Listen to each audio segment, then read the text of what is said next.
1974 മെയ്യിലാണ് കളിയരങ്ങിൻ്റെ തുടക്കം.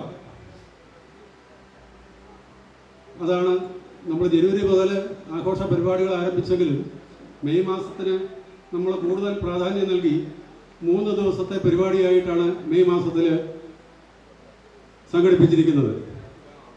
ഇന്നത്തെ ഈ പരിപാടി ഉദ്ഘാടനം ചെയ്യാനായി ഇവിടെ എത്തിയിരിക്കുന്നത് സംഗീത നാടക അക്കാദമി ചെയർമാൻ എന്ന പുതിയ പദവി, അതിലൊക്കെ ഉപരി കേരളത്തിൻ്റെ താള സംസ്കാരത്തിൻ്റെ തലതൊട്ടപ്പൻ എന്ന് വിശേഷിപ്പിക്കാവുന്ന ശ്രീ മട്ടന്നൂർ ശങ്കരൻകുട്ടി, പത്മശ്രീ മട്ടന്നൂർ ശങ്കരൻകുട്ടി മാരാരാണ്. അദ്ദേഹത്തെ ഈ വേദിയിലേക്ക് സഹർഷം സ്വാഗതം ചെയ്യുന്നു. പ്രസിഡന്റ് ശ്രീ KS ചന്ദ്രമോഹനൻ ഇന്ന് പുരസ്കാരം കളിയരങ്ങിൻ്റെ ആദരം ഏറ്റുവാങ്ങുന്നതിനായി എത്തിച്ചേർന്നിട്ടുള്ള പ്രശസ്ത കഥകളി നടൻ കോട്ടക്കൽ അപ്പു നമ്പൂതിരി,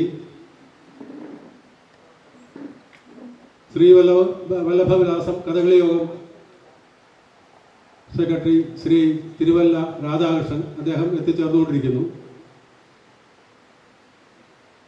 ഇന്ന് പുരസ്കാരം നൽകി നമ്മൾ ആദരിക്കുന്ന ശ്രീ D ജയദേവൻ ഇവരെ വേദിയിലേക്ക് ക്ഷണിക്കുകയാണ്. 2 പേർക്ക് ഇന്ന് വരാൻ സാധിക്കുന്നില്ല. ഒന്ന്, നമ്മളുടെ സ്ഥാപക സെക്രട്ടറി ചന്ദ്രൻ ചേട്ടൻ, പള്ളം ചന്ദ്രൻ ചേട്ടൻ. അദ്ദേഹം ഇന്ന് രാവിലെ പുറപ്പെട്ടതാണ് കോന്നിയിൽ നിന്ന്. പക്ഷേ എന്തോ ഒരു ക്ഷീണം തോന്നുന്നു എന്ന് പറഞ്ഞ് വിളിച്ചിരുന്നു. അതുകൊണ്ടൊന്ന് തിരിച്ച് അവിടെ തന്നെ വീട്ടിൽ ഇറങ്ങുകയാണ്.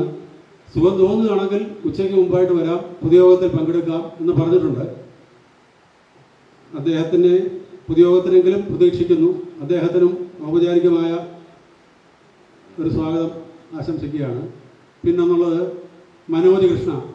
നമ്മൾ കളിയരങ്ങ് പുതിയതായി കോവിഡിന് ശേഷം ആരംഭിച്ചതിന് ശേഷമുള്ള കളികൾക്കെല്ലാം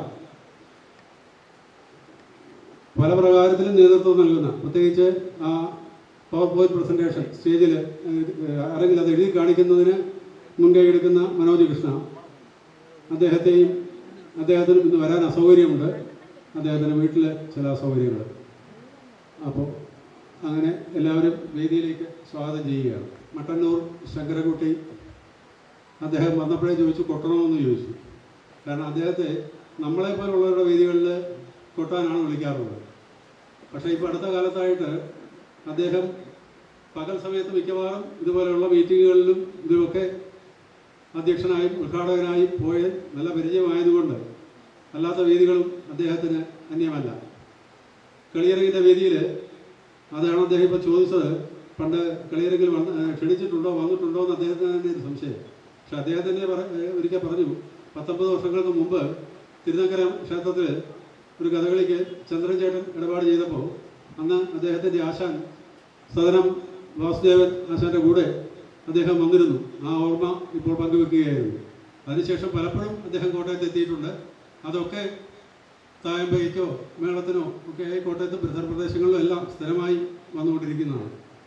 ഇന്ന് ഈ കളിയരങ്ങിൻ്റെ വാർഷിക പരിപാടികളുടെ ഉദ്ഘാടനത്തിന് തൃശ്ശൂരിൽ നിന്ന് ഇന്നലെ രാത്രി 10:30 വരെ ഒരു മീറ്റിങ്ങിൽ പങ്കെടുത്തതിന് ശേഷം വെളുപ്പിന് ഇതിനുവേണ്ടി മാത്രം, കളിയരങ്ങിനുള്ള സ്നേഹം കൊണ്ട് മാത്രം ഇന്നിവിടെ എത്തിയിരിക്കുകയാണ്.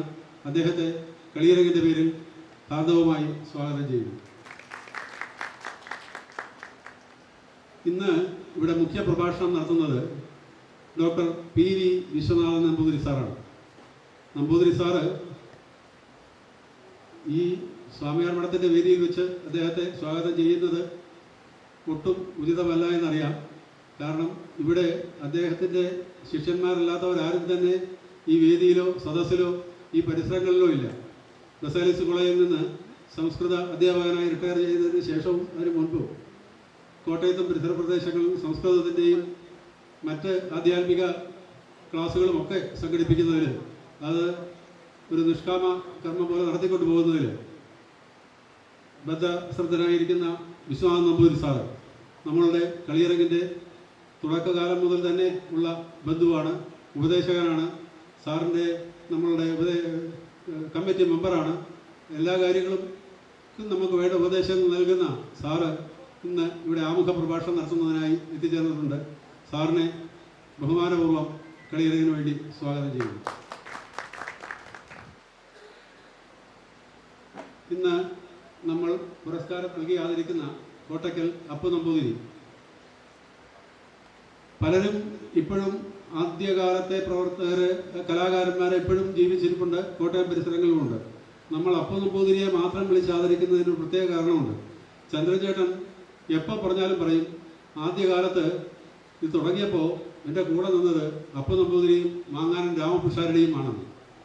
അന്ന് അത് അവർക്ക് ഒരു കളിക്കൊരു ചാൻസിന് വേണ്ടിയല്ല, കളി സംഘടിപ്പിക്കുന്നതിന് ഇപ്പോഴത്തെ പോലെയല്ല. കലാകാരന്മാരെയൊക്കെ തേടി നടന്ന് അവരുടെ വീട്ടിൽ പോയി കണ്ട്, കളിസ്ഥലത്ത് പോയി കണ്ട് ബുക്ക് ചെയ്യേണ്ടി വരും.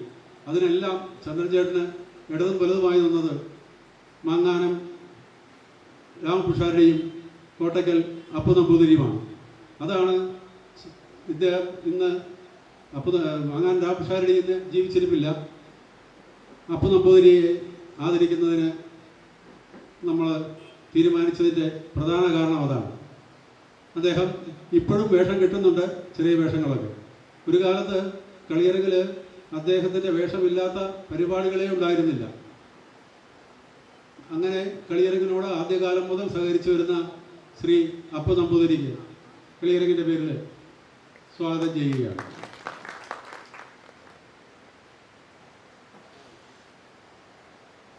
ഇനിയൊന്നുള്ളത് രണ്ടുപേരായിരുന്നു നമുക്ക് ഈ സ്ക്രീൻ പവർ പോയിന്റ് പ്രസൻറ്റേഷന് വേണ്ടി നമ്മളെ സഹായിക്കുന്നത്. ഒന്ന് മനോജ് കൃഷ്ണയും മറ്റൊന്ന് ഡി ജയദേവൻ. ഇവർ രണ്ടുപേരും IT ഫീൽഡിലെ ഉന്നത ഉദ്യോഗസ്ഥരാണ്. ആ ട്രിവാൻഡ്രത്താണ് സ്ഥിരതാമസം. ഈ അസൗകര്യങ്ങളെല്ലാം ഉണ്ടെങ്കിലും ഏത് പരിപാടിക്കും നമ്മളെക്കാളൊക്കെ മുമ്പേ ഇതിന് ഒരു 1-2 ആഴ്ച ഇതിനു വേണ്ടിയുള്ള പ്രിപ്പറേഷൻ അവരാണ് നടത്തിക്കൊണ്ടിരിക്കുന്നത്. ഏത് കഥയാണെങ്കിലും, അപൂർവമായി വെക്കുന്ന കഥയാണെങ്കിലും, ചുറ്റപ്രധാനമാണെങ്കിലും ഒക്കെ ഇതിന് വേണ്ട മെറ്റീരിയൽസ് കമ്പ്യൂട്ടറിൽ അടിച്ചുണ്ടാക്കി അതിവിടെ പ്രദർശിപ്പിക്കുന്നതിന് വേണ്ട രൂപത്തിലാക്കി ഇതെല്ലാം കൊണ്ട് ഇവർ കളി തുടങ്ങുന്നതിന് മുമ്പ് തന്നെ ഇവിടെ വന്ന് അതിന് വേണ്ട സൗകര്യങ്ങൾ നമുക്ക് ചെയ്തിരുന്നുണ്ട്. ഈ സ്ക്രീൻ ഡിസ്പ്ലേ നമ്മളെ വളരെയേറെ പുതിയ അംഗങ്ങളെ കളിയരങ്ങിലേക്ക് വരുത്തുവാൻ വേണ്ടി സഹായിച്ചിട്ടുണ്ട്. ഇപ്പോഴും പല അംഗങ്ങളും ഇത് ഈയൊരു ഉള്ളതുകൊണ്ട് മാത്രമാണ് പ്രത്യേകിച്ച് ചിട്ടപ്രധാനമായ കഥകൾ നമുക്ക് മനസ്സിലാക്കാൻ സാധിക്കുന്നതെന്ന് പറയുന്നുണ്ട്. അത് പുതിയ അംഗങ്ങളെന്നുള്ളതല്ല, എത്രയോ വർഷങ്ങളായിട്ട് കഥകളി കേട്ടിട്ടുള്ള അംഗങ്ങൾക്ക് പോലും പലപ്പോഴും നമ്മൾ കണ്ടുപോയിട്ടുള്ളതിൻ്റെ അർത്ഥമോ അല്ലെങ്കിൽ അതിൻ്റെ ശരിയായ അതിൻ്റെ ആട്ടത്തിൻ്റെ അർത്ഥങ്ങളൊക്കെ ഇവരെ ഇപ്പോൾ ഡിസ്പ്ലേ ചെയ്ത് കാണിക്കുമ്പോഴാണ് ഇങ്ങനെ ആയിരുന്നല്ലോ എന്ന് മനസ്സിലാക്കുന്നത്. മറ്റത് പലപ്പോഴും നമ്മൾ കഥയറിയാതെ ആട്ടം കാണുകയായിരുന്നു, എന്തൊക്കെയോ മനസ്സിലാകും എന്നുള്ളതല്ലാതെ. ഇപ്പോൾ അതിനുവേണ്ടി നമ്മളെ സഹായിക്കുന്ന മനോജ് കൃഷ്ണയ്ക്കും ഒപ്പം ജയദേവനും കളിയരങ്ങിന് വളരെ കടപ്പെട്ടിരിക്കുന്നു. അവരെ ഈ വേദിയിലേക്ക് മനോജ് കൃഷ്ണയ്ക്കുള്ള അസൗകര്യം ഞാൻ പറഞ്ഞു. ജയദേവനെ ഹാർദവമായി സ്വാഗതം ചെയ്യുകയാണ്. അദ്ദേഹത്തിന് വളരെ തിരക്കുണ്ട്. ഇത് കഴിഞ്ഞാൽ ഉടൻ തന്നെ തിരിച്ചു പോകേണ്ടതുമാണ്. തിരുവനന്തപുരത്ത് നിന്ന് നമ്മുടെ ക്ഷണം സ്വീകരിച്ചാണ് അദ്ദേഹം എത്തിയിരിക്കുന്നത്. തിരുവല്ല രാധാകൃഷ്ണൻ ചേട്ടൻ എത്തിയിട്ടുണ്ട്. അദ്ദേഹം തിരുവല്ല ശ്രീവല്ലഭവിലാസം കഥകളി യോഗത്തിൻ്റെ നടത്തിപ്പുകാരനാണ്. സാധാരണ കഥകളി യോഗം അല്ലെങ്കിൽ കഥകളി യോഗം നടത്തിപ്പുകാരോ അണിയറക്കാരോ അരങ്ങത്തേക്ക് വരാറില്ല, നമ്മളവരെ അറിയാറുമില്ല. കളി കഴിഞ്ഞ് പൊടിയും തെറ്റി നമ്മൾ പോകുമ്പോൾ വീണ്ടും ഒരു 1.5 മണിക്കൂർ രാവിലെ 10:30 മണിക്ക് ഇവിടെ കളിയുള്ളപ്പോൾ ഇവരിവിടെ വരുന്നതാണ്. നമ്മൾ 4 മണിക്ക് കളി വെക്കുന്നത് തന്നെ ആൾക്കാർ വീണ്ടും പറയുന്നു കുറേ കൂടെ നേരത്തെ ആക്കണമെന്ന്. ഇവർ 10:30 മണിക്ക് ഈ അവിടുന്ന് കൊടുത്തുകെട്ടും ഇതും എല്ലാം കയറ്റി രാവിലെ 7:30 അവിടുന്ന് കയറ്റി വിട്ട് ഇവിടെ 10:30 മണിക്കെത്തി. അപ്പോൾ മുതൽ രാത്രി 10 വരെ ഈ ഇതിന് പിന്നിൽ പ്രവർത്തിക്കുന്ന അണിയറക്കാരാണ് കളിയോഗക്കാർ. അതിൽ ഈ കളിയോഗ ഉടമസ്ഥർ എന്ന് പറഞ്ഞാൽ അവർ കളിയരങ്ങിന് വേണ്ടി ചെയ്യുന്ന കളിയോഗങ്ങൾ കഥകളി അരങ്ങൾക്ക് ചെയ്യുന്ന സംഭാവന എത്രയെന്ന് പറഞ്ഞറിയിക്കാൻ പറ്റില്ല. അത്രത്തോളം ബുദ്ധിമുട്ടുള്ളൊരു പണിയാണ്. ഈ ഉടയാടകളെല്ലാം വൈകിട്ട് വീണ്ടും തിരിച്ച് കെട്ടി വീട്ടിൽ കൊണ്ടുപോയി നനച്ചുണങ്ങി അടുത്ത കളിക്ക് ചിലപ്പോൾ അന്ന് വൈകിട്ട് തന്നെ കളിയുണ്ടെങ്കിൽ വേറെ അതേപോലെ ഒരു സെറ്റ് ഉണ്ടാവണം. ഇതെല്ലാം ഒരു പരാതിയും ഇല്ലാതെ ഇത്രയും നാൾ കളിയരങ്ങിൻ്റെ ആദ്യകാലം നീലമ്പേരൂര് ദേവിവിലാസം കളിയോഗക്കാരായിരുന്നു. അവർ ഗോപിച്ചേട്ടൻ അവർ പിന്നെ അദ്ദേഹം മരിച്ചുപോയി. ആ കളിയെല്ലാം നിർത്തിയതിന് ശേഷം കളിയോഗം ഒരു വിറ്റു. അതിനുശേഷം നമ്മളെ എത്രയോ വർഷങ്ങളായി നമുക്ക് വേണ്ടി ഇത് ഇങ്ങനെയൊരു ത്യാഗം അനുഷ്ഠിക്കുന്ന തിരുവല്ല രാധാകൃഷ്ണൻ ചേട്ടനെ കളിയിറങ്ങിൻ്റെ ഈ വാർഷിക വേദിയിലേക്ക് സഹർഷം സ്വാഗതം ചെയ്യുകയാണ്.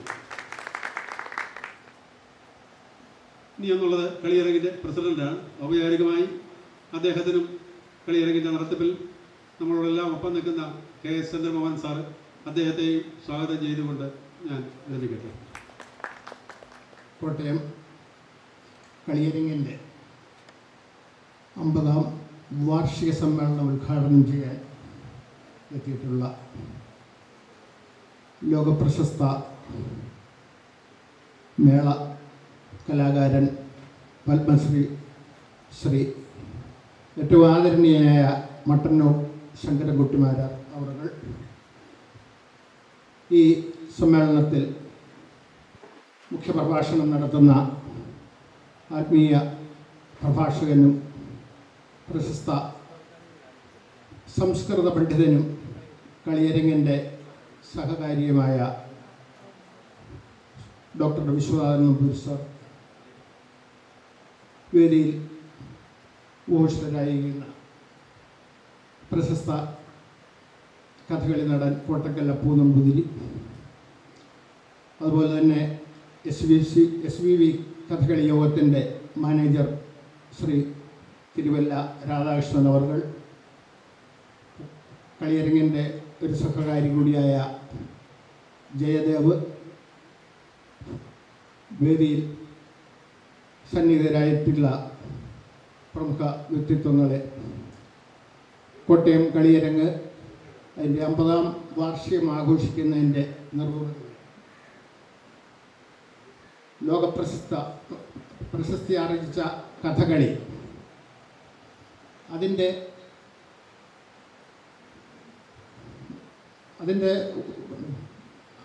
ആസ്വാദനത്തിനും അതുപോലെ തന്നെ പ്രചരണത്തിനും മറ്റുമായി നമ്മുടെ കേരളത്തിലുടനീളം കഥകളി ക്ലബ്ബുകൾ രൂപം കൊള്ളുകയുണ്ടായി. അതിൽ ഒന്ന് മാത്രമാണ് കോട്ടയം കളിയരങ്ങ്. എന്നാൽ ഇത് സമാനമായ രീതിയിലുള്ള ക്ലബ്ബുകൾ പലതും രൂപം കൊണ്ട ശേഷം പ്രാരംഭത്തിൽ തന്നെയോ പിന്നീടോ അത് ഇതിലെ സങ്കീർണമായ ഇത് നടത്തിക്കൊണ്ടുപോകാനുള്ള സങ്കീർണമായ ബുദ്ധിമുട്ടുകൊണ്ട് അതിൻ്റെ പ്രവർത്തനം അവസാനിപ്പിച്ച ഒരു ഘട്ടത്തിലും നമ്മുടെ കളിയരങ്ങ് അങ്ങനെയൊരു ഇത് സംഭവിക്കാതെ എൻ്റെ ജൈത്രയാത്ര ചെയ്ത് അത് 50 വർഷം പൂർത്തിയാക്കിയിരിക്കുന്നു എന്നത് കളിയരങ്ങ് അംഗങ്ങളെ സംബന്ധിച്ചും അതുപോലെ കഥകളി ആസ്വാദകരെ സംബന്ധിച്ചും ഒരു ശുഭ കാര്യമാണ്. ഈ പ്രാരംഭത്തിൽ ഈ ഒരു കഥകളി ക്ലബ്ബ് നടത്തിക്കൊണ്ട് പോകുന്നതിനുള്ള ബുദ്ധിമുട്ടുകൾ എന്തൊക്കെയാണെന്ന് പറഞ്ഞാൽ, പ്രത്യേകിച്ച് സാമ്പത്തികമായ പരാധീനതകൾ, അതിനെ അതിജീവിച്ച് കഥകളി ക്ലബിനെ മുന്നോട്ട് കൊണ്ടുപോകുക എന്നുള്ളത് വളരെ സങ്കീർണമായ കാര്യമാണ്. എന്നാൽ കോട്ടയം കളിയരങ്ങിന് അങ്ങനെയുള്ള ബുദ്ധിമുട്ടുകളൊക്കെ നേരിട്ടെങ്കിലും അതിനെയൊക്കെ അതിജീവിച്ചാണ് ഈ ക്ലബിനെ മുന്നോട്ട് നയിക്കാൻ സാധിച്ചത്. അത് നമ്മുടെ പള്ളം ചന്ദ്രൻ ചേട്ടൻ്റെ നിസ്വാർത്ഥമായ സേവനവും കർമ്മനിരതമായ പ്രവർത്തന പാഠവും ഒന്നുകൊണ്ട് മാത്രമാണ് എന്ന് നമുക്ക് പറയേണ്ടിയിരിക്കുന്നു. അദ്ദേഹത്തിൻ്റെ ആ പ്രവർത്തന ശൈലിക്ക് മുമ്പിൽ ഞാൻ വിനീതമായ പ്രണാമം അർപ്പിക്കുകയാണ്. 1974 മാർച്ച് 10-ാം തീയതി ക്ലബിൻ്റെ ആരംഭം തുടങ്ങുന്നതിനായി കഥകളി കൂട്ടായ്മയിൽ യശസ്വരനായ കലാമണ്ഡലം കൃഷ്ണൻ നായരാശാൻ, പത്മശ്രീ കലാമണ്ഡലം കൃഷ്ണൻ നായരാശാൻ അതിനെ ആ കൂട്ടായ്മ ഉദ്ഘാടനം ചെയ്തുകൊണ്ട് ദീപം തെളിയിച്ച ശേഷം അദ്ദേഹം ചന്ദ്രൻ ചേട്ടനോട് പറഞ്ഞൊരു വാക്ക് നമ്മൾ ഈ അടുത്ത കാലത്ത് കേൾക്കുകയുണ്ടായി. അത് ഈ ദീപം ഒരിക്കലും കെടാതെ കാത്തു സൂക്ഷിക്കണം എന്നാണ് അദ്ദേഹത്തോട് പറഞ്ഞത്. എന്നാൽ അദ്ദേഹം അത് അക്ഷരം പ്രതി ശിരസാവഹിച്ച് അദ്ദേഹം ആ ദീപം അണയാതെ കാത്തു സൂക്ഷിച്ച് ദശാബ്ദങ്ങളോളം ഇതിൻ്റെ അമരത്തിരുന്ന് ഇതിനെ നയിച്ച് കൊണ്ടുപോയി എന്നത് നമ്മൾ ഇത് സ്മരിക്കേണ്ട കാര്യമാണ്. അതുപോലെ തന്നെ 1974 മെയ് 11 കോട്ടയം ബേക്കർ മെമ്മോറിയൽ ഹൈസ്കൂളിൽ വെച്ച് നടന്ന കേരളത്തിലെ അങ്ങോളമുള്ള പ്രശസ്തരായ കഥകളി കലാകാരന്മാരെ പങ്കെടുപ്പിച്ചുകൊണ്ട് നടത്തിയ ആദ്യ കഥകളി പരിപാടിയിൽ അതിനുശേഷം വേദികൾ പലതും മാറി മാറി വന്നെങ്കിലും തുടർച്ചയായിട്ട് ഇതിനെ 50 വർഷത്തിലേക്ക് എത്തിച്ചിരിക്കുന്നു. അങ്ങനെ ആലോചിക്കുന്ന ഘട്ടത്തിൽ ഏകദേശം ഒരു 600ഓളം അരങ്ങുകൾ കളിയരങ്ങ് ഒരുക്കിയിട്ടുണ്ട് എന്നുള്ളതാണ് വസ്തുത. ഈ കൂടെ നമ്മൾ എടുത്തു പറയേണ്ടത് കഥകളി മാത്രമായിരുന്നില്ല, അതുപോലെ തന്നെ നമ്മുടെ ശാസ്ത്രീയ കലകളായ കൂടിയാട്ടം, കൂത്ത്, അതുപോലെ തന്നെ നാടൻ കലാരൂപങ്ങൾ, ഇതിനെല്ലാം പ്രാമുഖ്യം കൊടുത്തുകൊണ്ടാണ് നമ്മുടെ ക്ലബ്ബ് മുന്നോട്ട് പോയിക്കൊണ്ടിരിക്കുന്നത്. ഇത് എല്ലാം ആയിരിക്കുന്നത് നമുക്കറിയാം. ഈ ക്ലബിൻ്റെ കിട്ടുന്ന തുച്ഛമായ, അതായത് മാസവരി അങ്ങനെയുള്ള ഈ തുക കൊണ്ടൊന്നും തൂവുകയില്ല എന്നുള്ളത് എല്ലാവർക്കും അറിയാം. നിസ്വാർത്ഥമായി നമ്മുടെ അകമഴിഞ്ഞ് നമ്മുടെ കഥകളി അംഗങ്ങൾ, കളിയരങ്ങിലെ അംഗങ്ങൾ ഇതിൻ്റെ അഭ്യുദയകാംക്ഷികളെ നമ്മളെ സഹായിച്ചുകൊണ്ടിരിക്കുന്നു എന്നുള്ളതും ഒരു വസ്തുതയായി കാണുന്നു. ഇതിൻ്റെ കലാരൂപങ്ങൾ നമ്മൾ അതിനെപ്പറ്റി പറഞ്ഞു. 50ാം വാർഷികാഘോഷത്തിൻ്റെ ആദ്യ പരിപാടി 2024 ജനുവരി 14-ാം തീയതിയാണ് ഇത് തുടങ്ങിയത്. അത് 1 വർഷം നീണ്ടു നിൽക്കുന്ന പരിപാടിയാണ് നമ്മളിവിടെ ആസൂത്രണം ചെയ്തിരിക്കുന്നത്. ഇതിനോടകം തന്നെ കഥകളി, പ്രഭാഷണങ്ങൾ, തോൽപ്പാവക്കൂത്ത്, അതുപോലെ തന്നെ കൂടിയാട്ടം, ഇതൊക്കെ നമ്മളിവിടെ അവതരിപ്പിച്ച് കഴിഞ്ഞിരിക്കുകയാണ്. അതുകൊണ്ട് ഈ പ്രസ്ഥാനത്തിൻ്റെ വിജയത്തിന് വേണ്ടി ഉള്ള പ്രവർത്തനങ്ങൾ കളിയരങ്ങ് അംഗങ്ങളിൽ നിന്നും കഥകളി പ്രേമികളിൽ നിന്നും ഉണ്ടാകണമെന്ന് ഞാൻ അഭ്യർത്ഥിക്കുകയാണ്. ഈ കഥകളി ക്ലബിനെ മുന്നോട്ട് കൊണ്ടുപോകുന്നതിന് ഞാൻ പറഞ്ഞു, ചന്ദ്രചേട്ടനാണ് ഇതിൻ്റെ സ്ഥാപക സെക്രട്ടറി. അതുപോലെ തന്നെ കളിയരങ്ങിനെ 48 വർഷം നയിച്ചയാൾ എന്ന് പറഞ്ഞെങ്കിലും doctor PV Viswanathan Pillai doctor അവർ ഉൾപ്പെടെ നിരവധി വ്യക്തിത്വങ്ങൾ, അവരുടെ മൺമറഞ്ഞു പോയ നിരവധി വ്യക്തിത്വങ്ങൾ ഇതിനുവേണ്ടി പ്രയത്നിച്ചിട്ടുണ്ട്. എല്ലാവർക്കും അവരെ എല്ലാവരും ഈ അവസരത്തിൽ ഞാൻ സ്മരിക്കുകയാണ്. ഇതിൻ്റെ ജൈത്രയാത്ര അവിരാമം തുടരാൻ, അതുപോലെ തന്നെ പുതിയ തലമുറകളിലേക്ക് ഇത് പകർന്നു കൊടുക്കാൻ ഈ കളിയരങ്ങനാകട്ടെ എന്ന് ഞാൻ പ്രതീക്ഷ പ്രകടിപ്പിച്ചുകൊണ്ട് നിർത്തുന്നു. നന്ദി, നമസ്കാരം. ഇതിൻ്റെ ഉദ്ഘാടനം നിർവഹിക്കുന്നതിന് ആദരണീയായ ശ്രീ മട്ടന്നൂർ ശങ്കരകുട്ടിമാരാർ അവരെ ക്ഷണിക്കുകയാണ്. വേദിയിലും സദസ്സിലുമുള്ള ഗുരുജനങ്ങൾ, സുഹൃത്തുക്കൾ, കലാകാരന്മാർ, കലാ ആസ്വാദകർ, സഹോദരി സഹോദരന്മാർ, എല്ലാവർക്കും നമസ്കാരം. 50ാം വർഷം പിന്നിടുന്ന കോട്ടയം കളിയരങ്ങിൻ്റെ വാർഷിക ആഘോഷമാണ് ഇന്നിവിടെ നടക്കാൻ പോകുന്നത്. ഇന്ന് മുതൽ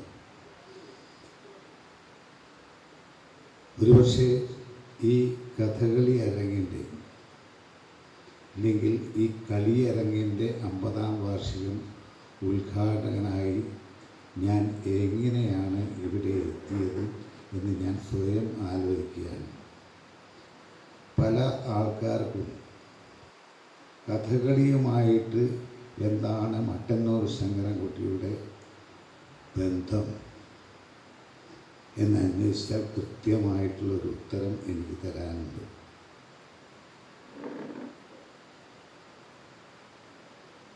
എട്ടാമത്തെ വയസ്സിൽ കണ്ണൂർ ജില്ലയിലുള്ള മട്ടന്നൂർ, അവിടെ അച്ഛൻ്റെ കീഴിൽ തന്നെ തായമ്പക അഭ്യസിച്ച് അരങ്ങേറ്റത്തിന് ശേഷം 12ാമത്തെ വയസ്സിൽ പേരൂർ ഗാന്ധി സേവാ സദനത്തിൽ ഒരു കഥകളി ചെണ്ട വിദ്യാർത്ഥിയായിട്ടാണ് പഠനം ആരംഭിക്കുന്നത്. കൃത്യമായിട്ട് അന്ന് എന്നെ ആദ്യം പഠിപ്പിച്ചിരുന്നത് പല്ലസന ചന്ദ്രമാനാരാശൻ, അതിനുശേഷം അദ്ദേഹത്തിൻ്റെ ശിഷ്യൻ സദനം വാസുദേവൻ. കൃത്യമായിട്ട് 4 വർഷം, അന്നൊക്കെ 4 വർഷമാണ്. അന്നത്തെ കഥകളി വിദ്യാലയത്തിൻ്റെ പ്രിൻസിപ്പൽ സാക്ഷാൽ പത്മശ്രീ കീഴ്പ്പടം കുമാരനാരാശനായിരുന്നു.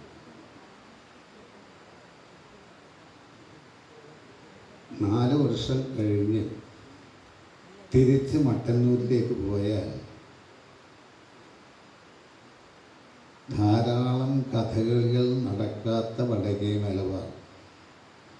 അവിടെ പോയിട്ട് എന്താണ് ചെയ്യുക എന്ന ആലോചനയിൽ സദനം സെക്രട്ടറി ആയിട്ടുള്ള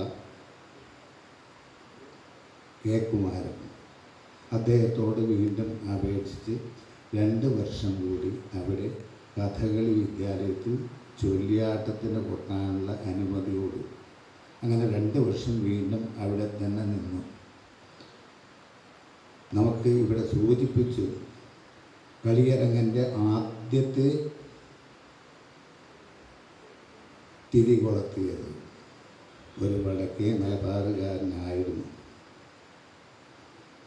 അദ്ദേഹത്തിൻ്റെ പേരാണ് കഥകളി വിഷയത്തിൽ ഇന്ന് പലവരും മുൻപേയുള്ള എല്ലാവരും കേൾക്കുന്ന സാക്ഷാൽ കലാമണ്ഡലം കൃഷ്ണരാജൻ. അദ്ദേഹവും വടക്കേ മലബാറിൽ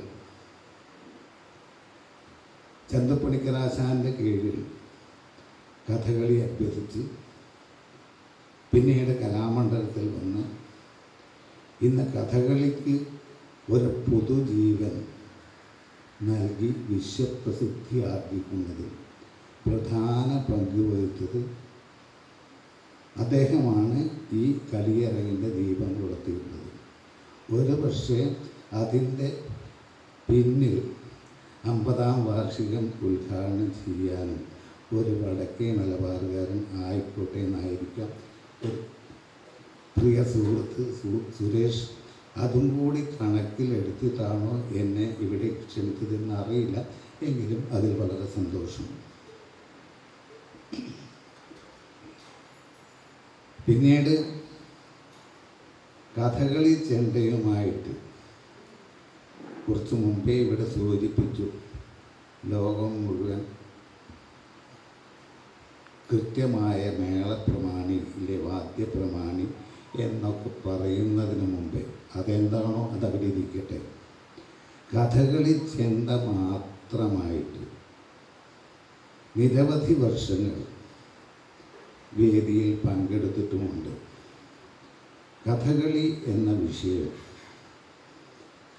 അതിൻ്റെ വേണ്ട രീതിയിൽ നടത്തണമെങ്കിൽ എന്തെല്ലാം കാര്യങ്ങൾ അറിഞ്ഞിരിക്കണം എന്നത് പ്രത്യേകം പ്രസ്താവ്യമാണ്. അരങ്ങിലെത്തിക്കഴിഞ്ഞാൽ വേഷം, പാട്ട്, ചെണ്ട, മദ്ദളം എന്നിവരുടെ കൃത്യമായ കൂട്ടായ്മ, അരങ്ങിലെത്താൻ ചൊട്ടി പെട്ടി എന്നൊക്കെ പറയുന്നവർ ഇപ്പോൾ നമ്മൾ അപ്പുത്തരങ്ങനാശാനെ അനുമോദിക്കുന്നു. ഇങ്ങനെ എല്ലാ വിഷയങ്ങളും വേണ്ട രീതിയിൽ 100% കൈകാര്യം ചെയ്താൽ മാത്രമേ ഒരു കഥകളി പരിപൂർണ വിജയത്തിലെത്തൂ എന്നതാണ് അനുഭവം. അങ്ങനെ കഥകളിക്ക് മാത്രം കൊട്ടി നടക്കുന്ന ഒരു കാലം, അത് കൊട്ടിയാൽ മാത്രം പോരാ. പല സ്ഥലങ്ങളിലും ഈ പറഞ്ഞ കൃഷ്ണൻ നായരാശാനെ ഉൾപ്പെടെ കഥകളി ചുമതലയേറ്റ് കൊണ്ടു നടത്തിയ ഒരു കലാകാരൻ കൂടിയാണ് ഞാൻ. ഇവിടെ ആലുവക്കടുത്ത് എറണാകുളത്തടുത്ത് നായരമ്പലം വരെയുള്ള സ്ഥലങ്ങളിൽ കഥകളി ചുമതലയേറ്റ് കൃഷ്ണനാരാശാനെയും ഉണ്ണികൃഷ്ണകുറുപ്പാശാനെയും അങ്ങനെ നിരവധി പ്രഗത്ഭരെ പങ്കെടുത്ത് കഥകളി കൊണ്ടു നടന്ന ഒരാൾ കൂടിയാണ് ഞാൻ. അവിടെയാണ് 50-ാം വാർഷികം ആഘോഷിക്കുന്ന കോട്ടയം കളിയരങ്ങിൻ്റെ പ്രത്യേകത. ഇത്രയും മഹാരഥന്മാരെ കൃത്യമായിട്ട് ഭരിച്ച് കൊണ്ടു നടക്കാനുള്ള ഇതിൻ്റെ സംഘാടകരുടെ കഴിവിനെയാണ് ഞാൻ ആദ്യമായിട്ട് അഭിനന്ദിക്കുന്നത്. കാരണം ഒരു സാധാരണ മനുഷ്യൻ കൂട്ടിയാൽ നടക്കാത്തൊരു വിഷയമാണ് കഥകളിയുടെ കൊണ്ടു നടപ്പ്. വടക്കേ മലബാറിൽ പറശ്ശിനിക്കടവ് കേന്ദ്രമായിട്ടൊരു കഥകളി വിദ്യാലയം കൂടിയുണ്ട്. പറശ്ശിനിക്കടവ് മുത്തപ്പൻ കഥകളി യോഗം. അവർ ആദ്യം തുടങ്ങുന്ന കാലത്ത് മഴക്കാലം കഴിഞ്ഞ് വേനൽക്കാലം തുടങ്ങുന്ന ആദ്യത്തെ കളി കഴിഞ്ഞാൽ അവസാനത്തെ കളിക്ക് പെട്ടി വെച്ച് കളിക്കുക എന്നാണ് പേര്. പെട്ടി വെച്ച് കളി. ആ കളി കഴിഞ്ഞാൽ കൃത്യമായിട്ടുള്ള അഭ്യാസങ്ങളും കാര്യങ്ങളും ഒഴിച്ചാൽ ചൊല്ലിയാട്ടം അങ്ങനെ നടക്കുന്ന പെട്ടി വെച്ച് കളി എന്നൊരു വിഷയം ഇന്നും വടക്കേ മലബാറിലുണ്ട്. എന്നെ സംബന്ധിച്ച് ഇത്രയും കാലം കഥകളിക്ക് വേണ്ടി മാത്രം നടന്ന് കൃത്യമായിട്ട് പെട്ടി വെച്ച് കളി, അങ്ങനെ പെട്ടി വെച്ച് കഥകളിക്കുള്ള വാദ്യം നിർത്തിയ ഒരു കലാകാരനാണ്. കാരണം ഈ അരങ്ങിലുള്ള യോജിപ്പില്ലായ്മ കാര്യമൊക്കെ ഒരാൾ ഒറ്റയ്ക്ക് വിചാരിച്ചാൽ പറ്റുന്ന വിഷയമല്ല കഥകളി. ഡഡം മുദ്രയ്ക്ക് പൊട്ട് വീണിട്ടില്ലെങ്കിൽ ആ മുദ്രയ്ക്ക് ഫലമില്ല. ഒരു കൂട്ടായ യത്നം. കുവലേ വിലോചനേ ബാലേ ഭൈമി എന്ന് ഒരു കാലത്ത് കൃത്യമായിട്ട് പാടിയിരുന്ന മഹാഗുരുനാഥന്മാർ. നമ്മൾ ഈ ഭാഗത്തൊക്കെ പ്രത്യേകിച്ച് തെക്കേ മലബാറിലൊക്കെ എമ്പ്രാന്തിരി ആശാൻ്റെ കുവലേ വിലോചന ആ പാട്ട് കേൾക്കാൻ മാത്രം വേണ്ടി വരുന്നവരുണ്ട്. അങ്ങനെ ഓരോ വിഷയങ്ങളും ഒരുപാട് ആശാന്മാരുടെ കൊട്ട് കേൾക്കാൻ വേണ്ടി മാത്രം വരുന്ന ആസ്വാദകരുണ്ട്. ഇത് സർവ്വതും ഒരുമിച്ച് ആസ്വദിക്കാൻ വരുന്നവരുമുണ്ട്. ഇതൊരു കൂട്ടായ്മയുടെ വിഷയം. എല്ലാ കലകളും കൂട്ടായ്മയുടെ വിഷയമാണ്. പ്രത്യേകിച്ചുള്ളൊരു വിഷയമാണ് കഥകളി. അത് മനസ്സിലാക്കാതെ പലവരും പല പ്രഗത്ഭന്മാരും കഥകളി അരങ്ങിൽ പ്രവർത്തിച്ചിട്ടുണ്ട് എന്നത് നിങ്ങളാരും സമ്മതിച്ചിട്ടില്ലെങ്കിലും എൻ്റെ സ്വന്തം അനുഭവത്തിലുമുണ്ട്. ഒരുപക്ഷെ അതായിരിക്കാം കാരണം കഥകളി കൊട്ടിനോട് മാറി, അതിൽ നിന്നും മാറി കൊട്ട് വിഷയമായിട്ട് മാത്രം സഞ്ചരിക്കാണ്ടൊരു കാരണം അന്വേഷിച്ചാൽ ഒരുപക്ഷെ ഇതും അതിൽ ഒരു കാരണമായിരിക്കാം. എങ്കിലും കൊട്ടുകൊണ്ട് തന്നെ അത് തായമ്പയായാലും മേളമായാലും കേരളത്തിലും അന്യ സംസ്ഥാനങ്ങളിലും ഭാരതത്തിലുടനീളവും ലോകത്തിലുള്ള നിരവധി രാജ്യങ്ങളിൽ കേരളത്തിൻ്റെ ഉത്സവ ബിംബം എന്ന് വിശേഷിപ്പിക്കുന്ന ആ വിശേഷണം അതിന് കൊടുത്തത് സാക്ഷാൽ കൊളപ്പുവണ്ണയാണ്. അത് കൊണ്ട് നടന്ന് ഇപ്പോഴും ജീവിതം കൃത്യമായിട്ട് എല്ലാ സംതൃപ്തിയോടും മറ്റു ഭാഷീർഭനായ 100% സാറ്റിസ്ഫൈഡ് ഇൻ മൈ ലൈഫ്. അങ്ങനെ അത് കൊണ്ടു നടന്നിട്ടുണ്ടെങ്കിൽ അത് കൃത്യമായിട്ട് ആരൊക്കെയാണോ നമ്മുടെ കൂടെ വരുന്നത്, ഏതൊക്കെ കലാകാരന്മാരെ നമ്മൾ കൊണ്ടു നടത്തുന്നു, അതിലെല്ലാമുള്ള സത്യസന്ധത, അതിലെല്ലാമുള്ള കൃത്യനിഷ്ഠയിൽ അതുകൊണ്ടാണ് ഇവിടെ നിൽക്കുന്നത്. ഇന്നത്തെ അവസ്ഥ സുരേഷ് ഇവിടെ സൂചിപ്പിച്ചു. ഇന്ന് കൊട്ടിനേക്കാളും ഉദ്ഘാടനങ്ങളാണ്, ഓട്ടമാണ്, ചാട്ടമാണ്, ഇതൊക്കെ പറഞ്ഞു. യഥാർത്ഥത്തിൽ ഇന്ന് കൃത്യമായിട്ട് ആലോചിച്ചു കഴിഞ്ഞാൽ എല്ലാ ദിവസങ്ങളും പ്രത്യേകിച്ച് കഥകളി വിഷയം ഇന്നലെ കേരള സംഗീത നാടക അക്കാദമിയുടെ 66-ാം വാർഷികമായിരുന്നു. മിനിഞ്ഞാന്ന് പാലക്കാട് ജില്ലയിലുള്ള ലക്കിടിയിൽ കുഞ്ചൻ സ്മാരക കലാലയത്തിൽ ഗുരുകൃപ എന്ന പേരിലുള്ള കഥകളി കേന്ദ്രത്തിൻ്റെ വാർഷികാഘോഷ ഉദ്ഘാടനം ചെയ്യുന്നു. അപ്പോൾ ഇപ്പോഴും എങ്ങനെയെങ്കിലും കഥകളിയെ ഒഴിവാക്കാമെന്ന് വിചാരിച്ചാലും നമ്മുടെ ദേഹത്തിൽ തുടങ്ങിയത് അതായതുകൊണ്ട് അത് നമ്മളെ വിട്ടു പോകില്ല എന്ന സത്യം മനസ്സിലാക്കിക്കൊണ്ടിരിക്കുകയാണ്. അല്ല എങ്കിൽ മാർഗേതത്ര നഖം പരോഷ്മള അല്ലെങ്കിൽ സുരേന്ദ്രൈ സംപ്രീതേരിഹ നവചരിതമായാലും കീർമീരപത്രമായാലും ഇനി ഉന്മീലൽ പത്രവല്ലി എന്ന് തുടങ്ങുന്ന ഉത്തരാധരായാലും ഇതൊക്കെ എന്തിനാണ് പഠിച്ചത് എന്ന് ചോദിച്ചാൽ ഇന്നും ഉത്തരമില്ല. പക്ഷേ ഒരു ഉത്തരം അതിനുണ്ട്. നമ്മൾ മറ്റ് ഏത് വിഷയത്തിൽ സഞ്ചരിക്കുമ്പോഴും എന്നെ സംബന്ധിച്ച് കലാവിഷയങ്ങൾ ഏതായാലും ഒരു തായ്പകയിലോ ഒരു മേളത്തിലോ ഒതുങ്ങി നിൽക്കാതെ ലോകത്തിലുള്ള മറ്റ് എല്ലാ ഉപകരണങ്ങളോടും ഒരുമിച്ച് സഞ്ചരിക്കുക.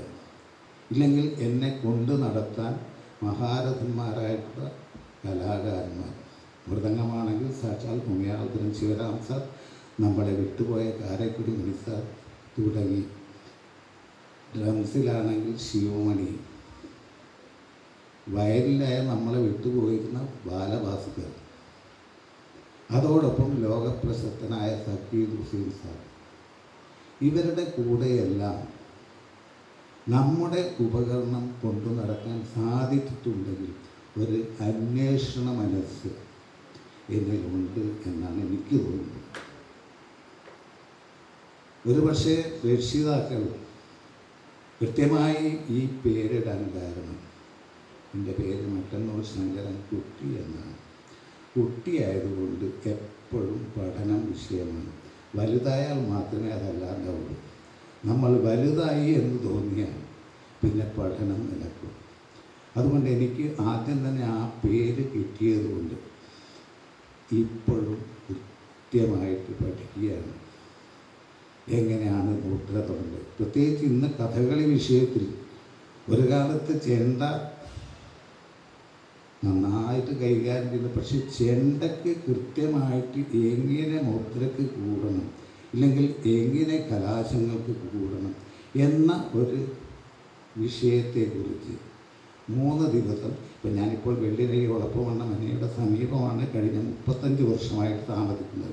അതിൻ്റെ തൊട്ടടുത്താണ് വാഴയങ്കട കുഞ്ചുനായർ ട്രസ്റ്റ്. കഴിഞ്ഞ വർഷം കഥകളി മുദ്രക്കും കലാശത്തിനും ഏതെല്ലാം കഥകൾക്ക് എത്രമാത്രം ശബ്ദം ഉയർത്തണം, താഴ്ത്തണം, മിതപ്പെടുത്തണം എന്നീ വിഷയങ്ങളെ അന്വേഷിച്ചുകൊണ്ട് ഇപ്പോഴത്തെ ശ്രീ കലാമണ്ഡലം ഉണ്ണികൃഷ്ണൻ്റെ നേതൃത്വത്തിൽ കഥകളി ചെണ്ട എങ്ങനെ കൈകാര്യം ചെയ്യണം എന്ന് കൃത്യമായി രാവിലെ മുതൽ പുലരും വരെ അങ്ങനെ 3 ദിവസത്തെ കൃത്യമായൊരു പഠനം നടന്നു കഴിഞ്ഞു. അതുകൊണ്ട് തന്നെ നമുക്ക് അഭിമാനിക്കാം. നമ്മുടെ ജീവിതത്തിൽ ഇതെല്ലാം ജീവിതത്തിൻ്റെ ഒരു അവസ്ഥാവിശേഷങ്ങൾ ആണ്. ആ ജീവിതത്തിൽ കഥകളിയിലാണെങ്കിൽ ചെണ്ട എങ്ങനെ വേണം, മേളത്തിലായാൽ എങ്ങനെ കൊണ്ടു നടക്കണം, തായമ്പയിലായാൽ എങ്ങനെ കൊണ്ടു, ഇതൊന്നും അല്ലാതെ സ്വന്തം കുടുംബത്തിൽ എത്രമാത്രം കൊട്ടണം, ഇതെല്ലാമുള്ളൊരു പഠനമാണ് ഇപ്പോഴും നടന്നുകൊണ്ടിരിക്കുന്നത്. അത്തരം പഠനത്തിലൂടെ സഞ്ചരിക്കുമ്പോൾ ഒരു പക്ഷേ ഇതൊക്കെ മനസ്സിലാക്കിയിട്ടാണോ സുരേഷിനെ ക്ഷണിച്ചത് എനിക്കറിയില്ല. പക്ഷെ വർഷങ്ങളായിട്ട് അദ്ദേഹവുമായിട്ടുള്ള ബന്ധം അത് ഇതിനും കാരണമായി എന്നാണ് സത്യം. മറ്റൊന്ന്, ഈ കഥകളി എന്ന വിഷയം പഠിക്കുന്ന കാലത്തെല്ലാം, സദനത്തിൽ പഠിക്കുന്ന കാലത്തൊക്കെ അന്നത്തെ കാലത്ത് കലാമണ്ഡലം പുറത്തിറക്കുന്ന ത്രൈമാസികം പുസ്തകം കഥകളിയുടെ സമസ്ത വിഷയങ്ങളും കൃത്യമായിട്ട് കാണിച്ചു കൊണ്ട് നടക്കുന്ന ഒരു പുസ്തകമായിരുന്നു ത്രൈമാസികം. അന്നൊക്കെ കേരളം വിട്ട്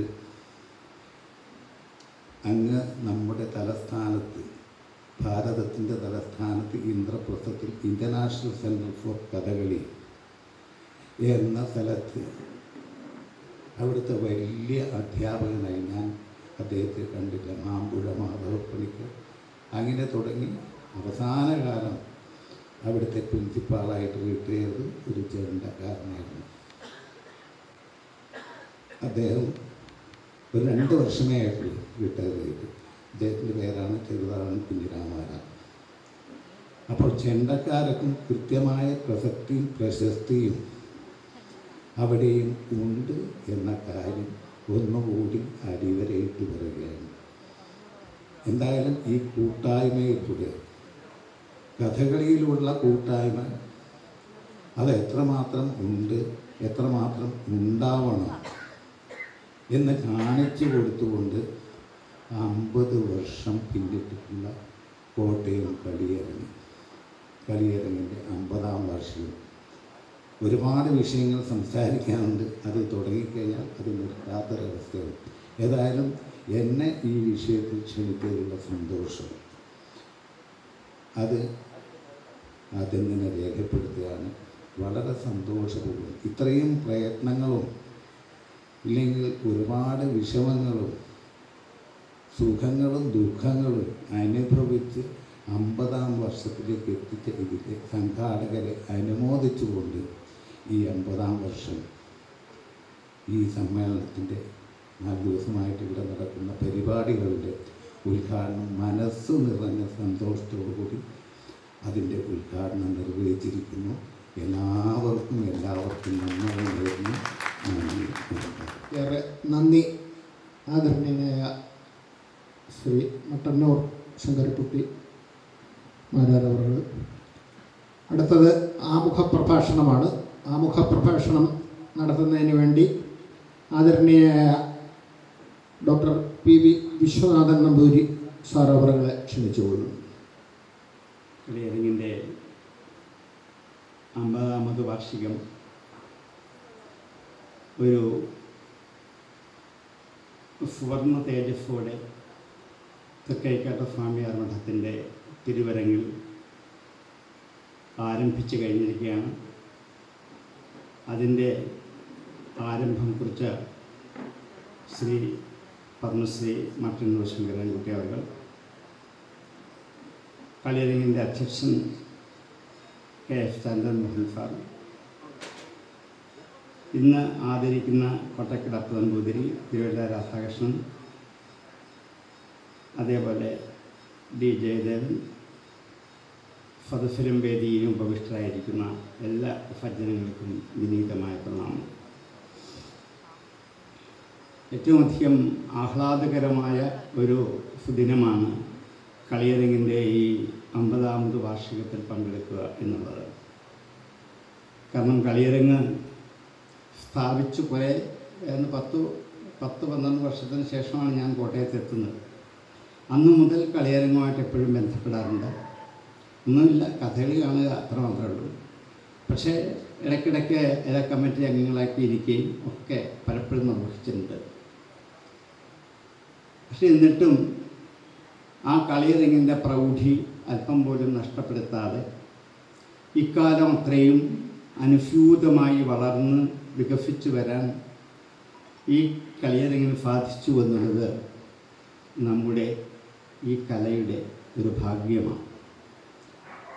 മറ്റ് ഏത് കലകളും ചിലപ്പോൾ ഉണ്ടായി കാലങ്ങൾക്കുള്ളിൽ അന്തർധാനം ചെയ്തു പോയേക്കാം. പക്ഷേ കഥകളിയും കേരളത്തിൻ്റെ തനതായ കലകളും അങ്ങനെ ആവില്ല. ഇടയ്ക്കിടയ്ക്ക് ചിലപ്പോൾ അതിന് തളർച്ചയുണ്ടാവാം, പക്ഷെ അത് വീണ്ടും വളരുക തന്നെ ചെയ്യും. തളർന്നു പോകുമ്പോൾ വെള്ളമൊഴിച്ച് വളമിട്ട് അത് വളർത്തിക്കൊണ്ടുവരാൻ അതാത് കാലഘട്ടങ്ങളിൽ ധാരാളം കലാകാരന്മാരും ആസ്വാദകരും ഉണ്ടാകും. അതുകൊണ്ട് തന്നെ ഇത് ഒരിക്കലും തളർന്നു പോകാതെ അതിൻ്റെ പ്രൗഢിയോട് തന്നെ വളർന്ന് വികസിച്ച് പന്തലിച്ച് അതിൻ്റെ പൂവും കായുമൊക്കെ എല്ലാവർക്കും ഉപയോഗിക്കാൻ പാകത്തിന് ഇവിടെ വിടർന്ന് വികസിതമായിരിക്കുന്നു. അത് ഏറ്റവും അധികം ആനന്ദകരമായൊരവസ്ഥയാണ്. അന്നു മുതൽ ഞാൻ നേതൃത്വം കൊടുത്ത വള്ളംചന്ദ്രനാണ്, നമുക്കെല്ലാം അറിയാം ചന്ദ്രൻ സാറിനെ. ഇന്നിവിടെ എത്തിയിട്ടില്ലെങ്കിലും അദ്ദേഹത്തിൻ്റെ അദൃശ്യമായ ഒരു സാന്നിധ്യവും ഇവിടെ ഉണ്ടാവും.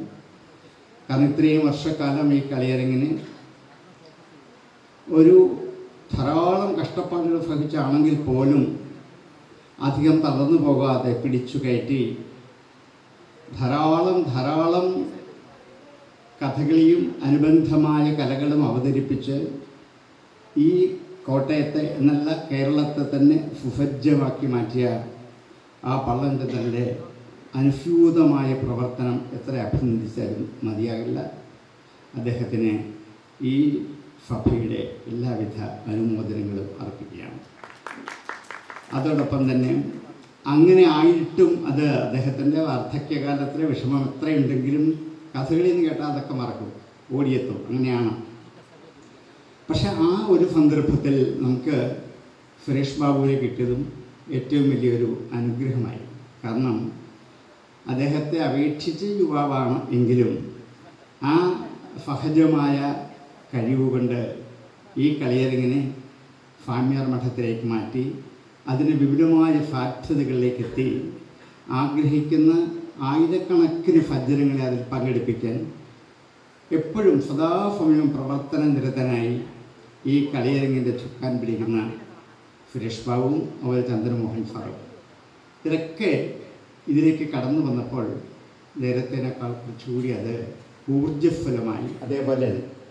ഇതേപോലെയുള്ള ഒരു കലകൾ ആധുനിക കേരളത്തിൽ എങ്ങനെ നിലനിന്ന് പോകുമെന്ന് പലർക്കും ആശങ്കയുണ്ടാവാം. കാരണം ഗാനമേള പോലെയുള്ള അത്യാധുനിക കലകളുടെ പുറകെ ഹരം പിടിച്ച് ഓടി നടക്കുന്നവർക്ക് എങ്ങനെയാണ് കഥകളിയുടെ സങ്കേത ജടിലമായ കഥകളിയുടെയും കൂടിയാട്ടത്തിൻ്റെയും കാര്യങ്ങൾ പറഞ്ഞ് മനസ്സിലാക്കാൻ പറ്റുക? അതിനും ചില വഴികൾ കളിയരങ്ങ് ആസൂത്രണം ചെയ്തിട്ടുണ്ട്. അതിൻ്റെ സാങ്കേതികതകൾ പറഞ്ഞു മനസ്സിലാക്കി അത് ജനങ്ങളിലേക്ക് എത്തിക്കേണ്ട ഒരു ബാധ്യതയും ഇവർക്കെത്തിയിട്ടുണ്ട്. അത് പലപ്പോഴും ഓരോ മാസങ്ങളിലെ കഥകളിയോട് ചേർന്നും അല്ലാതെയും അതിൻ്റെ സാങ്കേതികതകൾ എന്താണെന്ന്, അഭിനയത്തിൻ്റെ ഭാഗങ്ങൾ എന്താണെന്നും അതെങ്ങനെ ജനങ്ങളിലേക്ക് എത്തിക്കണമെന്നും സാങ്കേതിക ജടിലമായതുകൊണ്ട് ഒന്നും ആരും ആസ്വദിക്കാതിരിക്കാറില്ല. സയൻസ് പഠിക്കുന്ന കുട്ടികൾക്ക് അതിൻ്റെ സങ്കേതങ്ങൾ പഠിച്ചെങ്കിൽ മാത്രമേ സയൻസ് അറിയാൻ പറ്റുള്ളൂ. ഇലക്ട്രിക്കലും പഠിക്കുന്നവർക്കും അതിൻ്റെ സങ്കേതങ്ങളൊക്കെ അറിഞ്ഞിട്ട് അത് പഠിക്കാൻ പറ്റും, അല്ല പഠിക്കാൻ പറ്റില്ല. കഥകളി അങ്ങനെയൊക്കെ തന്നെയാണ്. അതേപോലെ തന്നെ സാങ്കേതിക പദങ്ങളും വാക്കുകളും ആശയങ്ങളുമുണ്ട്. അതെന്താണ് എന്നൊന്ന് മനസ്സിലാക്കാൻ ശ്രമിച്ചു കഴിഞ്ഞാൽ അനായാസമായും കഥകളി മനസ്സിലാക്കാൻ സാധിക്കും. അത് നമ്മുടെ മനസ്സിനെ പാകപ്പെടുത്തിയെടുക്കാൻ പറ്റുന്ന ഒരു കലയാണ്. കലകളിലൊക്കെ ഏറ്റവും വലിയ സ്വഭാവം ഇതാണ്, ആനന്ദ നിർവൃതി ഉണ്ടാക്കലാണ്, ആനന്ദ അനുഭവത്തെ ഉണ്ടാക്കലാണ്. അല്ല ബാക്കി ഒരു വിഷയവും അതിൻ്റെ പ്രധാനപ്പെട്ട വിഷയം അല്ല. എങ്ങനെ ഒരാളെ ആനന്ദ അനുഭൂതിയിലേക്ക് നയിക്കാൻ പറ്റും, അതിനുള്ള ഒരു മനോഹരമായ നാട്യകലാരൂപമായിട്ടാണ് കഥകളിയെ നമ്മുടെ മുമ്പിൽ ആവിഷ്കരിക്കുന്നത്. നാട്യം തന്നെ നാടകത്തിൽ നിന്നും ആവിർഭവിച്ചത്. നാടകമാണ് നാട്യകലയുടെ ഏറ്റവും വലിയ മഹാത്മ്യം. ഒരുപക്ഷെ നാടകമുണ്ടായി എത്രയോ കാലം കഴിഞ്ഞായിരിക്കണം അതിനെക്കുറിച്ചൊരു ആധികാരികമായ പഠനവും ശാസ്ത്രവും ഒക്കെ തയ്യാറാക്കി വന്നത്. ഭാസൻ്റെ കാലഘട്ടം മുതൽ ഈ നാടകം, ആ നാടകം എങ്ങനെ രംഗത്ത് അവതരിപ്പിക്കണം എന്നുള്ള അതിൻ്റെ രൂപം, ഒരു നടൻ എങ്ങനെയാണ് ഒരു കഥാപാത്രത്തെ രംഗത്ത് അവതരിപ്പിക്കേണ്ടത് എന്ന്, അത് രൂപം എന്ന് വെച്ചാൽ ആകൃതി എന്ന് മാത്രമേ ഉള്ളൂ. ആകൃതി ഇല്ലാത്ത, നമുക്ക് കണ്ടു പരിചയമില്ലാത്ത എത്രയോ കഥാപാത്രങ്ങളെ ഒരാകൃതിയിൽ രംഗത്ത് കൊണ്ടുവരാൻ പറ്റുക. രൂപം, രൂപിമം എന്നൊക്കെ പറയുന്ന ആകൃതികളാണ്. ഒരാകൃതി ഉണ്ടാക്കി കൊടുക്കലാണ് നടൻ്റെ ജോലി. അതിന് അദ്ദേഹം ഉപയോഗിക്കുന്ന അനേകം വിഷയങ്ങളുണ്ട്. പല വിഷയങ്ങൾ ഒന്നിച്ച് അദ്ദേഹത്തിലേക്ക് കടന്നുകൂടി ഒന്നാക്കി മാറ്റാൻ കാണിക്കുക. അത് കാളിദാസൻ പറയും, ദേവാനാമിതം ആമനന്ത്യമുണയ കാന്തം കൃതം ചക്ഷുഷം രുദ്രേണേതം ഉമാകൃതവ്യതികരേ സ്വാംഗേ വിഭക്തം ദ്വിധ ത്രൈഗുണ്യോത്ഭവം അത്ര ലോകചരിതം നാനാരസം ദൃശ്യത്തെ. ലോകചരിതം ത്രൈഗുണ്യോത്ഭവമാണ്. 3 ഗുണങ്ങൾ ഫത്തും രജിഫ തമഫ് എന്ന 3 ഗുണങ്ങളിൽ നിന്നുണ്ടായതാണ് ലോകത്തിലെ മനുഷ്യരുടെയൊക്കെ ചരിതം. അത് 3 നമുക്ക് ഇവിടെ നാട്യകാരൻ ഇവിടെ കഥകളി രംഗത്ത് ആവിഷ്കരിക്കും. കാരണം അതിൻ്റെ അകത്ത് എന്താണ്, സാത്വിക കഥാപാത്രങ്ങളുണ്ട്, രാജഫമുണ്ട്, താമസമുണ്ട്. ഒരാൾ തന്നെ ഇതൊക്കെ ഈ 9 അല്ല അത് കൂടുതൽ രസങ്ങളെ മാറി മാറി മാറി രംഗത്ത് അഭിനയിച്ച് കാണിക്കും. അപ്പം നാനാരസങ്ങൾ നാനാഭാവങ്ങൾ ഇതെല്ലാം ഒന്നിലേക്ക് സംരക്ഷിക്കും. നാനാരസം ദൃശ്യതേ നാട്യം ഭിന്നരുചേർ ജനസ്യ ബഹുധാവി ഏകം സമാരാധന. അത് പലതരത്തിലുള്ള ഭിന്നരുചികളായ ആൾക്കാരെ എല്ലാം കൂടി ഒന്നിപ്പിക്കുക. ഒരു നടൻ രംഗത്ത് എന്താണ് ഈ രസങ്ങൾ കാണിക്കണം, ആംഗ്യങ്ങൾ കാണിക്കണം, അംഗവിക്ഷേപങ്ങൾ കാണിക്കണം, കഥ രംഗത്ത് അവതരിപ്പിക്കണം. ചിലപ്പോൾ ക്രൂരനാകും, ചിലപ്പോൾ സാത്വികനാകും. ഇതൊക്കെ മനുഷ്യപ്പോൾ തന്നെയാണ്. അപ്പോൾ വാസ്തവത്തിൽ അവസ്ഥാനുകൃതി എന്ന് പറയുന്ന ഭരതൻ ഉദ്ദേശിക്കുന്ന നാട്യത്തിൻ്റെ സങ്കല്പം മനുഷ്യ ജീവിതത്തിൻ്റെ അതാത് കാലഘട്ടത്തിലെ അവസ്ഥകളെ മുഴുവനും ഒരു നടന രംഗത്ത് മനോഹരമായി ആവിഷ്കരിക്കാൻ പറ്റണം. അതിനുള്ള സ്വാതന്ത്ര്യവും അദ്ദേഹത്തിന് കൊടുത്തിട്ടുണ്ട്. നോക്തം എച്ച അന്യത്ര ലോകാത് അനുകൃതികരണാത് സംവിഭാഗ്യം വിധിജ്ഞേഷ്. നോക്തം എത്ര നാടകത്തിൽ പറയാത്ത എത്രയോ കാര്യങ്ങൾ. അന്യത്ര ലോകാത് അനുകൃതികരണാത് സംവിഭാവ്യം, അത് നന്നായി ഭാവന ചെയ്യണം വിധിജ്ഞന്മാരായ നടന്മാർ. ഇങ്ങനെ നടന്മാർക്ക് എത്രയോ സാധ്യതകൾ ഉണ്ടാക്കി കൊടുത്ത ഈ നാട്യകലയെ ഇത്ര കാലഘട്ടങ്ങളായിട്ട് എത്രയോ തലമുറകളായിട്ട് ഇവിടെ അനുസ്യൂതമായി നിലനിൽക്കണമെങ്കിൽ അത് മനുഷ്യജീവിതത്തിൻ്റെ ഒരു അവതരണം തന്നെയാണ്. അതാത് കാലഘട്ടങ്ങളിലെ മനുഷ്യജീവിതത്തെ പല രസങ്ങളോടുകൂടി പല വൃത്താന്തങ്ങളോടുകൂടി രംഗത്ത് അവതരിപ്പിക്കാൻ കാണിക്കുക എന്ന് പറയുന്നത് അതിൻ്റെ ഏറ്റവും മനോഹരമായൊരു ചാരുതയാണ്. അതോടൊപ്പം ഈ രംഗത്ത് വരുമ്പോൾ രംഗത്ത് ഉണ്ടാകുന്ന അഭിനയത്തിൻ്റെ അനേക ഭാവങ്ങൾ, ഒരുപക്ഷെ ഒരു കഥാപാത്രം ഒന്ന് കറങ്ങിത്തിരിഞ്ഞ് ഇപ്പുറത്ത് വരുമ്പോൾ സ്റ്റേജ് മാറുന്നു എന്നുള്ള കാര്യം പോലും സാധാരണക്കാർക്ക് ചിലപ്പോൾ അറിയാതെ വരും. കക്ഷാവിഭാഗം എന്ന പേരിൽ കക്ഷി വിഭജിച്ചിട്ടുണ്ട്. അത് കട്ടണമൊന്നുമില്ല. കർട്ടന് പകരം നടൻ ഒരു ഭാഗത്ത് നിന്നാൽ ഉദ്യാനമായി, വേറൊരു ഭാഗത്ത് നിന്നാൽ സൗന്ദര്യമായി, മറ്റൊരിടത്ത് നിന്നാൽ അത് എന്താണ് ഒരു വലിയ മനോഹരമായ കൊട്ടാരമാകും. ഇങ്ങനെ ഓരോരോ ഭാവങ്ങളെ അതാത് സ്ഥാനത്ത് ഇതൊക്കെ അതിൻ്റെ സാങ്കേതിക ഇതൊക്കെ പറഞ്ഞ് മനസ്സിലാക്കാൻ വലിയ പാടൊന്നുമില്ല. അപ്പോൾ കഥകളി കാണാനും വരുന്ന ആൾക്കാർ ആധുനികരായി വരുന്ന അല്ലാത്ത ആൾക്കാർക്ക് ധാരാളം ഇതൊക്കെ അറിയാവുന്ന കാര്യങ്ങളാണ്. അവർക്കിത് മനസ്സിലാക്കാൻ പറ്റുന്ന മട്ടിൽ ഈ കളിയരങ്ങിൻ്റെ നേതൃത്വത്തിൽ ഇപ്പം തുടരുന്നുണ്ട്. ഇനിയും ഇത് സാധാരണ ജനങ്ങളിലേക്ക് എത്തിച്ച് എന്തൊക്കെയാണ് രംഗത്ത് ഇവർ കാണിക്കുന്നത്, അഭിനയ സാധ്യതകൾ, അതിനിപ്പം ആധുനികമായ എല്ലാവിധ സാങ്കേതികവിദ്യ ഉപയോഗിച്ചിട്ട് മനോജ് കൃഷ്ണയും അതുപോലെ ജയദേവനൊക്കെ നമ്മളെ ധാരാളം ബോധ്യപ്പെടുത്തുന്നുണ്ട്. ഇനിയും അങ്ങനെയുള്ള അനേകം അവസരങ്ങൾ അതിനുണ്ടാക്കി കൊടുത്തുകൊണ്ട് ഈ ഒരു മനോഹരമായ കേരളത്തിൻ്റെ തനതായ കലകളെ, ഇപ്പം കൂടിയാട്ടമായാലും മോഹിനിയാട്ടമായാലും രാമനാട്ടമായാലും കൃഷ്ണനാട്ടമായാലും കഥകളിയാട്ടമായാലും എല്ലാം നമ്മുടെ തനിമയുടെ ഏറ്റവും വലിയ മഹനീയമായ ആകൃതികളാണെന്ന് കണ്ട് തിരിച്ചറിഞ്ഞിട്ട് അത് ജനങ്ങളിലേക്ക് എത്തിച്ചാൽ ജനങ്ങൾ സ്വീകരിക്കാൻ തയ്യാറാണ്. എപ്പോഴും ആർക്കും അതിൽ വിമുഖതയില്ല. പക്ഷേ അവരിലേക്ക് എത്തിക്കണം. ആ പാകത്തിന് ആ ഒരു ദൗത്യം കളിയരങ്ങിലുണ്ട്. അത് മനസ്സിലാക്കുന്ന സംഘാടകർ ഇന്ന് അതിൻ്റെ അകത്തുണ്ട്. അതുകൊണ്ട് ഇനിയും ഉള്ള 50 വർഷക്കാലങ്ങളിലേക്ക് ഈ കഥകളി സാധാരണ ജനങ്ങളിലേക്ക് എത്തിച്ച് നടന്മാരുടെ വിദഗ്ധമായ ചാതുര്യം മനസ്സിലാക്കാൻ പറ്റുന്ന അനുഭവങ്ങൾ. കാരണം അഭിനയത്തെ അനുഭവമാക്കി മാറ്റുകയാണ് സദസ്യർ. നടന്മാർ ചെയ്യുന്ന അഭിനയമാണ് മുമ്പിലേക്ക് അതിനെ നയിക്കലാണ്. പക്ഷേ അത് അനുഭവിക്കുന്നത് ആരാണ്? മുമ്പിലിരിക്കുന്ന പ്രേക്ഷകർ. അതുകൊണ്ട് പ്രേക്ഷകരിലേക്ക് കഥകളി ഒരു അനുഭവമാക്കി മാറ്റാൻ ഈ കളിയരങ്ങിന് കഴിയട്ടെ. ഇത്രയും വർഷം അനുസ്യൂതമായി വന്ന പോലെ ഇനിയും 50 അല്ല അതിൽ കൂടുതൽ ശതായുസല്ല അതിൽ കൂടുതൽ ആയുസ് ഇതിനുണ്ടാകും. ഇത് നശിക്കില്ല. അനശ്വരമായി ഇതിനെ മുമ്പോട്ട് കൊണ്ടുപോകാൻ ഇതിൻ്റെ സംഘാടകർക്കുള്ള ശക്തിയും കരുത്തും ജഗദീശൻ കൊടുക്കട്ടെ. ഈ നാട്ടിലുള്ള സമസ്ത സജ്ജനങ്ങളിലേക്കും ഇതിൻ്റെ ഓരോ തിരികളും എത്തിക്കുവാൻ ഈ കളിയരങ്ങിനെ കഴിയട്ടെ എന്ന് പ്രാർത്ഥിച്ചുകൊണ്ട് മുഖ്യപ്രഭാഷണം എന്ന് പറഞ്ഞാൽ മുഖ്യമായ ഒരു കാര്യം പറഞ്ഞാണ്, ഒത്തിരി കാര്യം പറയുന്നില്ല.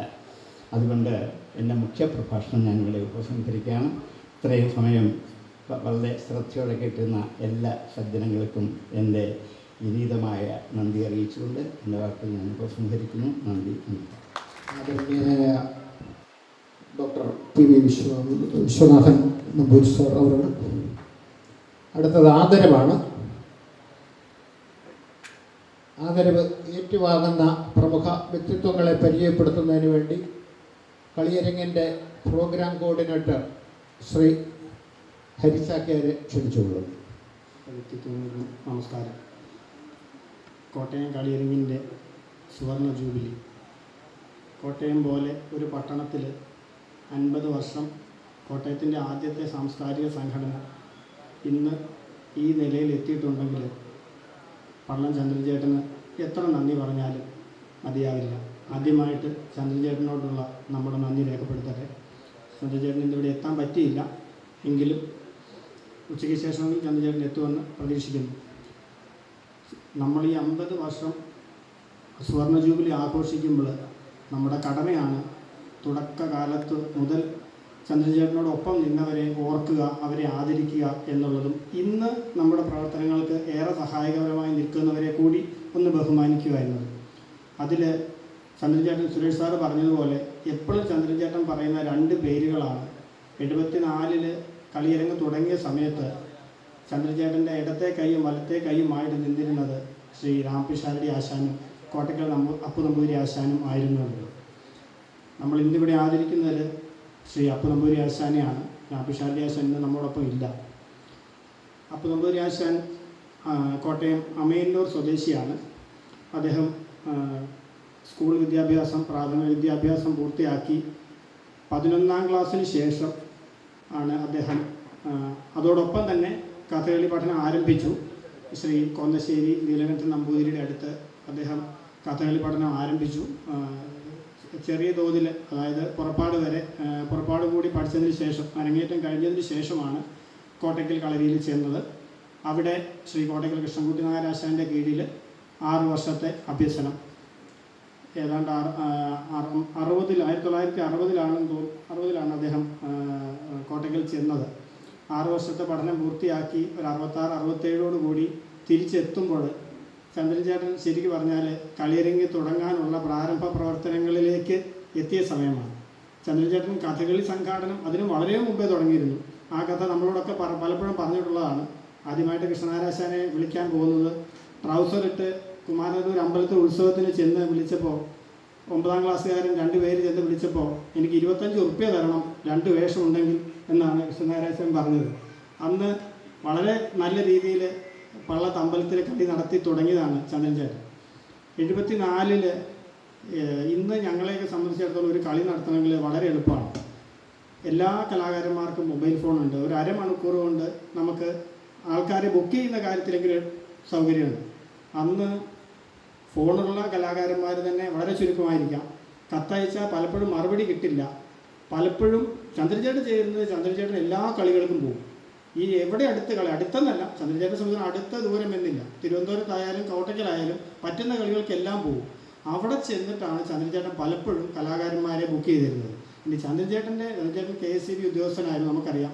ഔദ്യോഗിക തിരക്കുകൊണ്ട് എപ്പോഴെങ്കിലും പോകാൻ പറ്റാതിരുന്നാൽ ആ കാര്യങ്ങൾ തൊട്ട് ചന്ദ്രചേട്ടനെ സഹായിച്ചിരുന്നത് അപ്പു നമ്പൂരി ആശാനും രാംപിഷാരടി ആശാനുമായിരുന്നു. അത് മാത്രമല്ല, അതിനുശേഷം സുരേഷ് ബാബു സാർ പറഞ്ഞ പോലെ ആ കാലഘട്ടത്തിൽ ഒരു നോട്ടീസ് എടുത്ത് നോക്കിയാൽ അറിയാം. ഒരു വർഷത്തെ 12 കളികൾ, ഒരു 4-5 കളികളിലെങ്കിലും ഇവർ അപ്പു നമ്പൂരി ആശാൻ്റെ വേഷം കാണും. അതിൽ വേഷത്തിൻ്റെ വലിപ്പച്ചെറുപ്പം നോക്കിയിട്ടല്ല.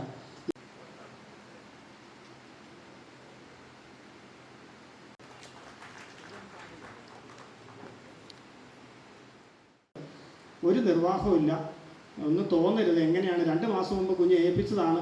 ഏൽപ്പിച്ചതിൻ്റെ അല്ല, ഞങ്ങളുടെ ഒരു സന്തോഷമാണ്. എന്തായാലും ഞാൻ ചേട്ടനോട് പറയാം, ചേട്ടൻ പറയും എന്ന് പറഞ്ഞു. ഫോൺ എടുത്തിട്ട് ആദ്യം രാധാകൃഷ്ണ ചേട്ടൻ പറഞ്ഞത്, കുഞ്ഞെ 9:30 ഇവിടുന്ന് ഇറങ്ങിയാൽ പോരെ എന്നാണ് ചോദിച്ചത്. ചേച്ചി എന്താ ചേട്ടനെ പറഞ്ഞിട്ടുണ്ടാവുക എന്ന് എനിക്കറിയില്ല, ഞാൻ അവിടെ എത്തിക്കോളാം എന്ന് പറഞ്ഞു. അത്രേ വയ്യാതിരിക്കുന്ന സമയത്ത് ഇവിടെ എത്താൻ സന്മനസ് കാണിച്ചതിന് രാധാകൃഷ്ണ ചേട്ടനോട് ആദ്യമായിട്ട് നന്ദി പറയട്ടെ. സുരേഷ് ബാബു സാർ സൂചിപ്പിച്ചു, കളിയരങ്ങ് തുടങ്ങിയ സമയത്ത് 74 ആദ്യ കാലഘട്ടത്തിൽ നമുക്ക് കുടമാളൂർ കളിയോഗത്തിൻ്റെ ആയിരുന്നു. കുറച്ച് കാലം കുടമാളൂർ കളിയോഗം തന്നിരുന്നത്. അതിനുശേഷം ഒരു 80കളോട് കൂടി ദേവിവിലാസം കഥകളിയോഗമാണ് കളിയോഗം, പിന്നെ അവരുടെ കളിയോഗമായിരുന്നു. നീലമ്പേരൂരിൽ ദേവിവിലാസം കഥകളിയോഗം ഇല്ലാതായതിനു ശേഷം നാളിതുവരെ രാധാകൃഷ്ണ ചേട്ടൻ്റെ ശ്രീവല്ലഭവിലാസം കഥകളിയോഗമാണ് നമുക്ക് കളിയോഗം നല്ലത്. ഒരു കഥകളിയോഗം കൊണ്ട് നടക്കുക എന്ന് പറഞ്ഞാൽ വളരെ ബുദ്ധിമുട്ടുള്ള കാര്യമാണ്. പ്രത്യേകിച്ചും ഇന്ന് ഒരു പുതിയ സാധനം പുതിയതുണ്ടാക്കുക എന്നുള്ളതല്ല, ഉള്ളത് മെയിൻറ്റെയിൻ ചെയ്ത് കൊണ്ടുപോവുക എന്ന് പറഞ്ഞാൽ അത്ര ബുദ്ധിമുട്ടുള്ള കാര്യമാണ്. സുരേഷ് സാർ പറഞ്ഞു രാവിലെ തുടങ്ങുന്ന പണി. രാവിലെ അല്ല, ഒരു കളി ഉണ്ടെങ്കിൽ തലേ ദിവസം കോപ്പ് എടുത്ത് വെക്കുന്നത് മുതൽ ഇന്ന് രാത്രി തിരിച്ചെത്തി പിറ്റേ ദിവസം അലക്കേണ്ടത് അലക്കി ഉണക്കേണ്ടത് ഉണക്കി തിരിച്ചെടുത്ത് വെക്കുന്നത് വരെ കളിയോഗക്കാരന് സമാധാനമായിട്ട് ഇരിക്കാൻ പറ്റില്ല. ഇതെല്ലാം കഴിഞ്ഞാൽ കിട്ടുന്ന പ്രതിഫലം വളരെ നാമമാത്രമായ പ്രതിഫലമേ കിട്ടുള്ളൂ. അത് തന്നെ നമ്മൾ കൊടുക്കുന്ന തുക, കോട്ടയം കളിയരങ്ങിൽ നിന്ന് രാധാകൃഷ്ണ ചേട്ടൻ വാങ്ങുന്ന തുക കളിയോഗത്തിൻ്റെ പെട്ടിക്കാർക്കും വണ്ടിക്കൂലിയും കൊടുത്തു കഴിഞ്ഞാൽ അധികമൊന്നും ബാക്കി ഉണ്ടാവാറില്ല എന്ന് നമുക്കറിയാം. അത് രാധാകൃഷ്ണ ചേട്ടൻ നമ്മളോട് ചന്ദ്രൻ ചേട്ടനോടും കോട്ടയം കളിയരങ്ങരോടും കാണിക്കുന്ന സ്നേഹം. പിന്നെ ഒരു കാര്യം കൂടി പറയണം, നമ്മൾ നല്ല കോപ്പ് കാണുമ്പോൾ നമ്മൾ ശ്രദ്ധിക്കില്ല എന്നല്ല, നമ്മുടെ ശ്രദ്ധയിൽപ്പെടില്ല. എല്ലാം ഇങ്ങനെയാണെന്നാണ് നമ്മുടെ ധാരണ. അല്ലെങ്കിൽ നമ്മൾ വിചാരിക്കുന്നത് എല്ലാ കിരീടങ്ങളും നല്ലതാണ്, എല്ലാ പട്ടുപാലും നല്ലതാണ്, എല്ലാ ഞൊറിയും നല്ലതാണ്. ഇതല്ലാതെ ഒന്ന് കാണുമ്പോഴാണ് നമ്മൾ അതിൻ്റെ വ്യത്യാസം തിരിച്ചറിയുന്നത്. ഒറ്റ ഉദാഹരണം മാത്രം പറയാം. രാധാകൃഷ്ണ ചേട്ടന് തിരുവല്ലയിൽ മിക്ക ദിവസവും കളി ഉണ്ടാവാറുണ്ട്. നമ്മൾ ഈ അടുത്ത് നടത്തിയൊരു കളിയരങ്ങിൻ്റെ പ്രതിമാസ പരിപാടിയല്ല, നമ്മൾ അടുത്തൊരു അമ്പലത്തിൽ നടത്തിയ കളിക്ക് രാധാകൃഷ്ണ ചേട്ടൻ അന്ന് 2 കളിയുണ്ട്. 3ാമത്തെ കളിയായിരുന്നു ഇത്. 3 അല്ല 4 കളിക്ക് വിടാനുള്ള കോപ്പ് രാധാകൃഷ്ണ ചേട്ടൻ ഉണ്ടെങ്കിലും അന്ന് അപ്രതീക്ഷിതമായിട്ട് ഒരു 2-3 അണിയറക്കാർക്ക് രാധാകൃഷ്ണ ചേട്ടൻ അണിയറക്കാർക്ക് വരാൻ പറ്റിയില്ല. തലേ ദിവസം മറ്റൊരു കളിയോഗത്തിന് രാധാകൃഷ്ണ ചേട്ടൻ ഏൽപ്പിച്ചു. എന്നിട്ട് എന്നോട് വിളിച്ചു പറഞ്ഞു, വേറൊരു കളിയോഗമാണ് വരുന്നത്, പക്ഷേ എനിക്ക് തരാൻ വെച്ചിരുന്ന കവർ അവർക്ക് കൊടുത്താൽ മതി, ബാക്കി ഞാൻ കൊടുത്തോളാം. അതിൻ്റെ കൂടെ പറഞ്ഞ വാചകം അതാണ്. കളി നടന്നു, ഭംഗിയായിട്ട് കളി കഴിഞ്ഞു. പിറ്റേ ദിവസം ഒരു 4-5 പേര് ചോദിച്ചു, ഇന്ന് എന്ത് പറ്റി തിരുവല്ല കളിയോഗത്തിന്? വളരെ ഇതായിരുന്നല്ലോ, കോപ്പൊക്കെ വളരെ മോശമായിരുന്നല്ലോ എന്ന് ചോദിച്ചവരുണ്ട് ചിലർ. അങ്കമാലി ഭാഗത്ത് നിന്ന് കളിക്ക് വന്നവർ ഒരു വ്യക്തിയോട് ചോദിച്ചു, തെക്കോട്ടൊക്കെ ഇപ്പോൾ ദുശാസനൻ്റെ ഞൊറി മഞ്ഞയാണോ? ഏതാണ്ട് ആ പരുവത്തിലുള്ളൊരു ഞൊറിയായിരുന്നു. അപ്പോഴാണ് നമ്മൾ നല്ല രീതിയിലൊരു കളിയോഗം, നല്ല രീതിയിലൊരു കോപ്പ് കൊണ്ട് നടക്കുന്ന അറിയണമെങ്കിൽ അങ്ങനെ അല്ലാത്തത് കാണും. അണിയറക്കാരുടെയോ ചുട്ടിക്കാരുടെയോ പിന്നിൽ പ്രവർത്തിക്കുന്നവരുടെ മികവിനെ തിരിച്ചറിയേണ്ടത് കഥകളി ആസ്വാദകരുടെ, കഥകളി സംഘടനകളുടെ ചുമതലയാണ്. രാധാകൃഷ്ണ ചേട്ടൻ്റെ കോപ്പിലെ ഒരു ഞൊറി ആയിക്കോട്ടെ, പട്ടുവാലായിക്കോട്ടെ, കിരീടമായിക്കോട്ടെ, ഉടുത്തുകെട്ടായിക്കോട്ടെ, ഒരു സാധനം പോലും നമുക്ക് അയ്യേ എന്ന് തോന്നാത്ത രീതിയിൽ അത്ര വൃത്തിയോടെ അത്ര നിഷ്കർഷയോടെയാണ് രാധാകൃഷ്ണ ചേട്ടൻ അത് കൊണ്ടു നടക്കുന്നത്. ചേട്ടൻ പറയാറുണ്ട്, ശ്രീവല്ലഭൻ്റെയും 2 കാര്യങ്ങൾ എനിക്ക് പാരമ്പര്യമായിട്ട് കിട്ടിയതാണ്. ഒന്ന് മുത്തശ്ശൻ തുടങ്ങി വെച്ച കളിയോഗം, അതും ഏറങ്കാവലമ്മയുടെ അമ്പലത്തിലെ ജോലി. ഇത് രണ്ടും ആത്മാർത്ഥമായിട്ട് ചെയ്യുന്നതാണ്. എനിക്ക് ഇന്ന് എന്തെങ്കിലും ഉണ്ടെങ്കിൽ അത് ഇതുകൊണ്ടാണ്. രാധാകൃഷ്ണ ചേട്ടൻ ഒരു നിഷ്ഠ പോലെ അത് കൊണ്ടു നടക്കുന്നതിൻ്റെ ഫലമാണിത്. അതുപോലെ തന്നെ പറയേണ്ട ഒരു കാര്യം കൂടി ആ കൂടെ പറയട്ടെ. രാധാകൃഷ്ണ ചേട്ടൻ വിടുന്ന അണിയറ പ്രവർത്തകർ, രാജശേഖരനായാലും ഓനക്കുട്ടൻ ചേട്ടനായാലും നമുക്ക് യാതൊരു ബുദ്ധിമുട്ടുകളും ഉണ്ടാക്കാതെ ഇന്നേ വരെ കളിയോഗം എത്തിയില്ലേ എന്ന് ചോദിക്കേണ്ടി വന്നിട്ടില്ല. 11 മണി ഉണ്ടെങ്കിൽ കളിയുള്ള ദിവസം കളിയോഗം ഇവിടെ എത്തും. രാധാകൃഷ്ണ ചേട്ടൻ്റെ വിളി എത്തും. കളി കഴിഞ്ഞാൽ എല്ലാം ഭംഗിയായില്ലേ, ഒരു ബുദ്ധിമുട്ടൊന്നും ഉണ്ടായില്ലല്ലോ, അത്ര ഉത്തരവാദിത്വത്തോടു കൂടി ആണ് എല്ലാ കാര്യങ്ങളും ചെയ്തു തരാറുള്ളത്. രാധാകൃഷ്ണ ചേട്ടനെ ആദരിക്കുക എന്നുള്ളത് കോട്ടയം കളിയരങ്ങിൻ്റെ കടമയാണ്. എത്രയും സ്നേഹത്തോടെ രാധാകൃഷ്ണ ചേട്ടനെ ആദരിക്കുന്നതിന് വേണ്ടി ശ്രീ മട്ടന്നൂർ ശങ്കരൻകുട്ടി മാരാർ അവരെ ക്ഷണിക്കുന്നു. സെക്ഷൻ മെമ്പർമാരെ അല്ലെ ആസ്വാദകർക്ക് കഥകളി കൂടുതൽ ആസ്വാദകരമാക്കാൻ എന്ത് ചെയ്യാം എന്ന് ആലോചിച്ചപ്പോഴാണ് കഥകളിക്ക് തത്സമയ വിവരണം ശരിക്കും പറഞ്ഞ ഒരു ബോറ് പരിപാടിയാണ്. അറിയാവുന്നവർക്ക് ബുദ്ധിമുട്ട്, നടന്മാർക്ക് ബുദ്ധിമുട്ട്, ഒരു 90% പേർക്കും അത് ബുദ്ധിമുട്ടാണ്. അപ്പോഴാണ് നമുക്ക് ഡിജിറ്റൽ ഡിസ്പ്ലേ എന്നുള്ളൊരു ആശയത്തിലേക്ക് ചിന്തിച്ചത്. വേണ്ടവർക്ക് ശ്രദ്ധിക്കാം, അല്ലാത്തവർക്ക് അതുകൊണ്ട് ശല്യമോ ബുദ്ധിമുട്ടോ ഇല്ല എന്ന് പറയുമ്പോൾ എളുപ്പമാണ്, പക്ഷേ വളരെ ശ്രമകരമായ ഒരു പണിയാണ്. ആട്ടക്കഥ അതിൻ്റെ അർത്ഥം ടൈപ്പ് ചെയ്തുണ്ടാക്കുക എന്ന് വെച്ചാൽ വലിയ ബുദ്ധിമുട്ടില്ല, നമുക്ക് നേരത്തെ ചെയ്തു വയ്ക്കാം. അത് പദാനുപദ അർത്ഥം പ്രിപ്പയർ ചെയ്ത് വെച്ച് ഇവിടെ വന്ന് ഇവർ 2 പേരും, ശ്രീ മനോജ് കൃഷ്ണയാണെങ്കിലും ജയദേവനാണെങ്കിലും തിരുവനന്തപുരത്താണ് താമസിക്കുന്നത്. 2 പേരും ഔദ്യോഗികമായി ഏറെ തിരക്കുകളുള്ളവരാണ്. കുടുംബപരമായിട്ടും വ്യക്തിപരമായ ഉത്തരവാദിത്തങ്ങൾ 2 പേർക്കും ഉണ്ട്. ഇന്നും ശ്രീ മനോജ് സാറിന് വരാൻ പറ്റാത്തതുകൊണ്ടാണ്, അദ്ദേഹത്തിന് അമ്മയ്ക്ക് സുഖമില്ലാതിരിക്കുകയാണ്. ഇന്ന് രാവിലെ എന്നിട്ട് പോലും എങ്ങനെയെങ്കിലും ഞാൻ അവിടെ ഒരാളെ ഏർപ്പാടാക്കിയിട്ട് ഉച്ചയ്ക്ക് എത്താൻ നോക്കാം എന്നാണ് അദ്ദേഹം പറഞ്ഞിരിക്കുന്നത്. ജയദേവനാണെങ്കിലും ജയദേവൻ്റെ ഇന്നിപ്പോൾ ഇത് കഴിഞ്ഞ് ജയദേവൻ നേരെ നെടുമ്പാശ്ശേരിക്കാണ് പോകുന്നത്. ഇന്നലെ അവരുടെ ടീം ബാംഗ്ലൂർക്ക് പോയി കഴിഞ്ഞു. ഇവിടുന്ന് അടുത്ത ട്രെയിനിന് നെടുമ്പാശ്ശേരി എത്തിയിട്ട് വേണം ബാംഗ്ലൂർക്ക് പോകാൻ. ഒരു തവണ ഇതുപോലെ തന്നെ ഒരു ഡിസ്പ്ലേ തീരാറായപ്പോൾ ചോദിച്ചു, 8:30 ട്രെയിൻ കിട്ടുമല്ലോ അല്ലേന്ന് ചോദിച്ചു. ഞാൻ അത്യാവശ്യം എന്താ ഒന്നുമില്ല, നാളെ ജർമ്മനിക്ക് പോകേണ്ടതാണ്, അതുകൊണ്ട് ചോദിച്ചതാണ്. ഞാനാണെങ്കിൽ വീട്ടിലിരിക്കുള്ളൂ.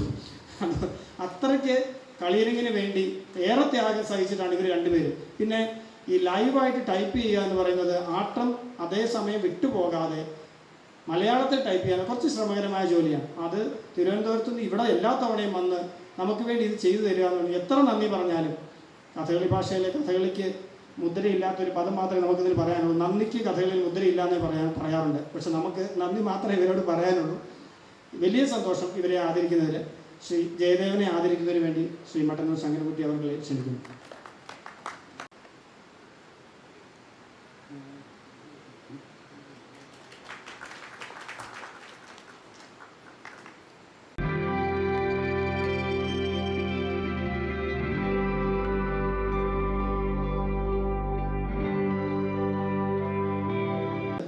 ഏറെ താമസിക്കാതെ തന്നെ കളിയരങ്ങിൻ്റെ വേദിയിൽ ജയദേവനെ കഥകളി ഗായകനായിട്ടും കാണാം എന്ന് പ്രതീക്ഷിക്കുന്നു. എല്ലാവർക്കും നമസ്കാരം. ഒരു 2 വാക്ക് സംസാരിക്കുന്നതിന് വേണ്ടി അപ്പം മുരിയാശാനും രാഷ്ട്രീയ സ്റ്റേജിലിരിക്കുന്ന മട്ടന്നൂർ സാറ് മുതലായ എല്ലാവർക്കും ഞാൻ നമസ്കരിക്കുന്നു. എനിക്ക് പ്രസംഗിച്ചൊന്നും വലിയ ശീലമൊന്നുമില്ല. പക്ഷേ ചന്ദ്രൻ ചേട്ടൻ്റെ കാര്യമായതുകൊണ്ട് എനിക്ക് 2 വാക്ക് പറയാം. വളരെ കുട്ടിക്കാലം മുതൽ 74 മുതൽ തന്നെ കളിയരങ്ങ് നടത്തിക്കൊണ്ട് പോകുന്ന ബുദ്ധിമുട്ട് ചന്ദ്രൻ ചേട്ടനും ഞാനുമായിട്ട് ദിവസവും എല്ലാ ദിവസവും ഇവിടെ അയർക്കുന്നത്ത് അദ്ദേഹത്തിന് ജോലിയായിരുന്നു. ഞാൻ അമയന്നൂർ താമസവും ദിവസവും വൈകുന്നേരമായ രണ്ടുപേരുടെ കൂടി ബാക്കിയുള്ള കാര്യങ്ങളെല്ലാം ആലോചിച്ച് അങ്ങനെ ഒരു 5-6 മാസം ഇതിനു വേണ്ടി ശ്രമിച്ചിട്ടുണ്ട്. ഞാൻ ചന്ദ്രൻ ചേട്ടൻ ഇവിടെ വരാത്തത് വല്ലാത്തൊരു വിഷമമുണ്ട്. കുറച്ചു കാലമായി ഞാനും കണ്ടിട്ട്. ഇനി അടുത്ത് ഇവിടെ വെച്ചെങ്കിലും കാണാൻ പറ്റുമെന്ന് വിചാരിക്കുന്നു. ഈ ആദരവ് എന്നെ വാർത്തയിൽ കളിയരങ്ങ് ഭാരവാഹികളും നന്ദി പ്രകടിപ്പിച്ചുകൊള്ളുന്നു. യോഗാധ്യക്ഷൻ രേഖപ്പെടുത്തുന്നു. അതോടൊപ്പം ചന്ദ്ര സാറിന് ഒത്തിരി നന്ദി രേഖപ്പെടുത്തുന്നു. നന്ദി, നമസ്കാരം. എല്ലാവർക്കും നമസ്കാരം.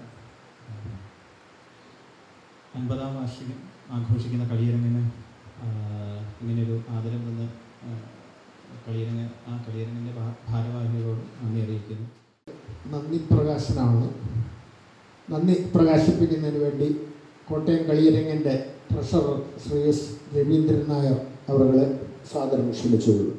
സൈഡിലിരിക്കുന്ന എല്ലാവർക്കും ആദ്യമായിട്ട് കൃതജ്ഞത പറയുന്നു. രണ്ടാമത് ഇനി ഓരോരുത്തരെ പറ്റി കൃതജ്ഞത പ്രത്യേകമായിട്ട് പറയാം. ആദ്യം ശ്രീ മട്ടന്നൂർ ശങ്കരൻകുട്ടി ആശാനെ പറ്റി ധാരാളം എല്ലാവരും കേട്ടിട്ടുണ്ട്. കൂടുതൽ പറഞ്ഞ് വൃത്തികേടാക്കേണ്ട കാര്യമൊന്നുമില്ല. കൂടാതെ അദ്ദേഹം ഒരു കഥകളി കൊട്ടുകാരനായിരുന്നു എന്ന് പറഞ്ഞിട്ടുണ്ട്. പക്ഷേ എൻ്റെ നിർഭാഗ്യവശാൽ ഞാൻ അദ്ദേഹത്തെ കഥകളി കൊട്ടുകാരനായിട്ട് കണ്ടിട്ടില്ല. ഞാൻ അദ്ദേഹത്തെ ആദ്യമായിട്ട് കാണുന്നത് കോട്ടയം തിരുനക്കര അമ്പലത്തിലെ ഒരു രാവിലെയുള്ള എഴുന്നള്ളിപ്പിന് കൊട്ടുകാരനായിട്ടാണ്. കൂടെ 10-20 പേരും ഉണ്ടായിരുന്നു. ഉദ്ദേശം 40 വർഷങ്ങൾക്ക് മുമ്പാണെന്നാണ് എൻ്റെ ഓർമ്മ. ശരിയാണ്.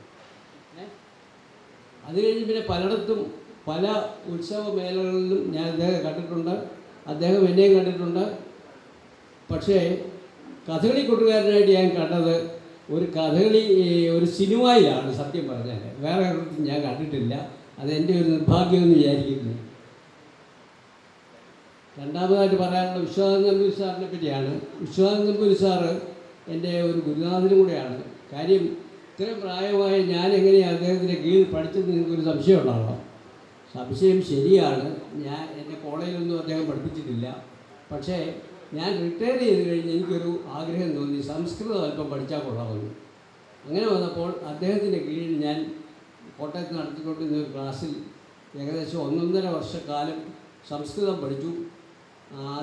ശ്രീകൃഷ്ണചരിതം വരെയുള്ള സംഗതികൾ പഠിച്ചു കഴിഞ്ഞപ്പോഴാണ് പിന്നെ എനിക്ക് ഒരു സ്ഥലം മാറ്റവും മറ്റുള്ള താമസം മാറ്റേണ്ടതായ ഒരു കാര്യമുണ്ടായി. അതുകൊണ്ട് ഞാൻ അദ്ദേഹത്തിൻ്റെ അത് കഴിഞ്ഞുള്ള പഠനം എനിക്ക് വേണ്ട വിധത്തിൽ നടത്താൻ പറ്റിയില്ല. ഇന്നും എനിക്കതിൽ മനസ്താപമുണ്ട്. കാര്യം ഒരു പകുതി പഠിച്ച ഒരാളാണ് ഞാൻ സംസ്കൃതം, അല്ല മുഴുവൻ പഠിച്ച ആളല്ല. മൂന്നാമതായിട്ട് പറയാനുള്ളത് രണ്ടാമത് വിശ്വാസനെ ഞാൻ പ്രത്യേക കൃതജ്ഞത ഈ മുഖ്യ പ്രഭാഷണം നടത്തിയതിന് പ്രത്യേക കൃതജ്ഞത പ്രകാശിപ്പിച്ചു കൊള്ളുന്നു. നാലാമതായിട്ട് കോട്ടയ്ക്കൽ അപ്പുതമ്പൂരിയെ ഞാൻ ആദ്യമായിട്ട് പരിചയപ്പെടുന്നത് ആദ്യത്തെ കഥകളിക്കാണ്. അതായത് കളിയരങ്ങിൻ്റെ വകയായിട്ട് ആദ്യം നടത്തിക്കൊണ്ടിരുന്ന കഥകളി ചന്ദ്രചേട്ടൻ്റെ ഒരു ശിങ്കിടിയായിട്ട് ഇടയ്ക്കിടയ്ക്കൊക്കെ പ്രത്യക്ഷപ്പെട്ടുകൊണ്ടിരുന്ന ഒരു കഥാപാത്രമാണ് ഞാൻ. അല്ലാതെ സ്ഥിരമായിട്ട് ഞാൻ അതിൽ പങ്കെടുക്കുകയോ വേണ്ട വിധത്തിലുള്ള അസിസ്റ്റൻസ് കൊടുക്കുകയോ ചെയ്തിട്ടില്ല. എന്നാലും ഇടയ്ക്കിടയ്ക്ക് ഒരു പ്രത്യക്ഷപ്പെടുന്ന ഒരു കഥാപാത്രമായിട്ട് ഞാൻ ഉണ്ടായിട്ടുണ്ട്. അക്കൂട്ടത്തിൽ പല കളികൾക്കും ഞങ്ങൾക്ക് പല പ്രശ്നങ്ങളുണ്ടായപ്പോഴും പ്രത്യേക ചില വേഷക്കാരുണ്ട്, അവരെ ബുക്ക് ചെയ്ത് വേഷമേ അവർ കെട്ടത്തുള്ളൂ, വേറെ വേഷം അവർ കെട്ടുകയില്ല. അത് പറയുമ്പോഴത്തേക്കിന് എന്നെ ഇതിലല്ലല്ലോ ബുക്ക് ചെയ്ത്, എന്നെ വേറൊരു വേഷത്തിനാണല്ലോ വിളിച്ചത്, അല്ലെ എന്നെ നേരത്തെ വിളിച്ച വേഷം അല്ലല്ലോ ഇത് എന്നൊക്കെ പറയും. പക്ഷേ അപ്പുതമ്പൂരിയെ സംബന്ധിച്ച് പറയുകയാണെങ്കിൽ അത്തരത്തിലുള്ള യാതൊരു പ്രശ്നവും അദ്ദേഹം പറഞ്ഞിട്ടില്ല. ഏത് വേഷം ആളില്ലയോ ഞാൻ കെട്ടിക്കോളാം എന്ന് പറയും. അതുപോലെ തന്നെ ഒരാളുകൂടെ ഉണ്ടായിരുന്നത് മാങ്ങാനം രാമകൃഷ്ണാര്യാശാനാണ്. അദ്ദേഹത്തിന് ഇതേ സ്വഭാവമാണ്. എന്ത് കാര്യങ്ങൾ ചെയ്യണം, കഥകളി നന്നാക്കുക എന്നുള്ളതാണ് അവരുടെ പ്രധാന കർത്തവ്യം, പ്രധാന സന്തോഷം. അല്ലാതെ മറ്റുള്ള കാര്യങ്ങൾ അവർക്ക് പ്രശ്നമല്ല. പിന്നെ അടിയറ നമ്മുടെ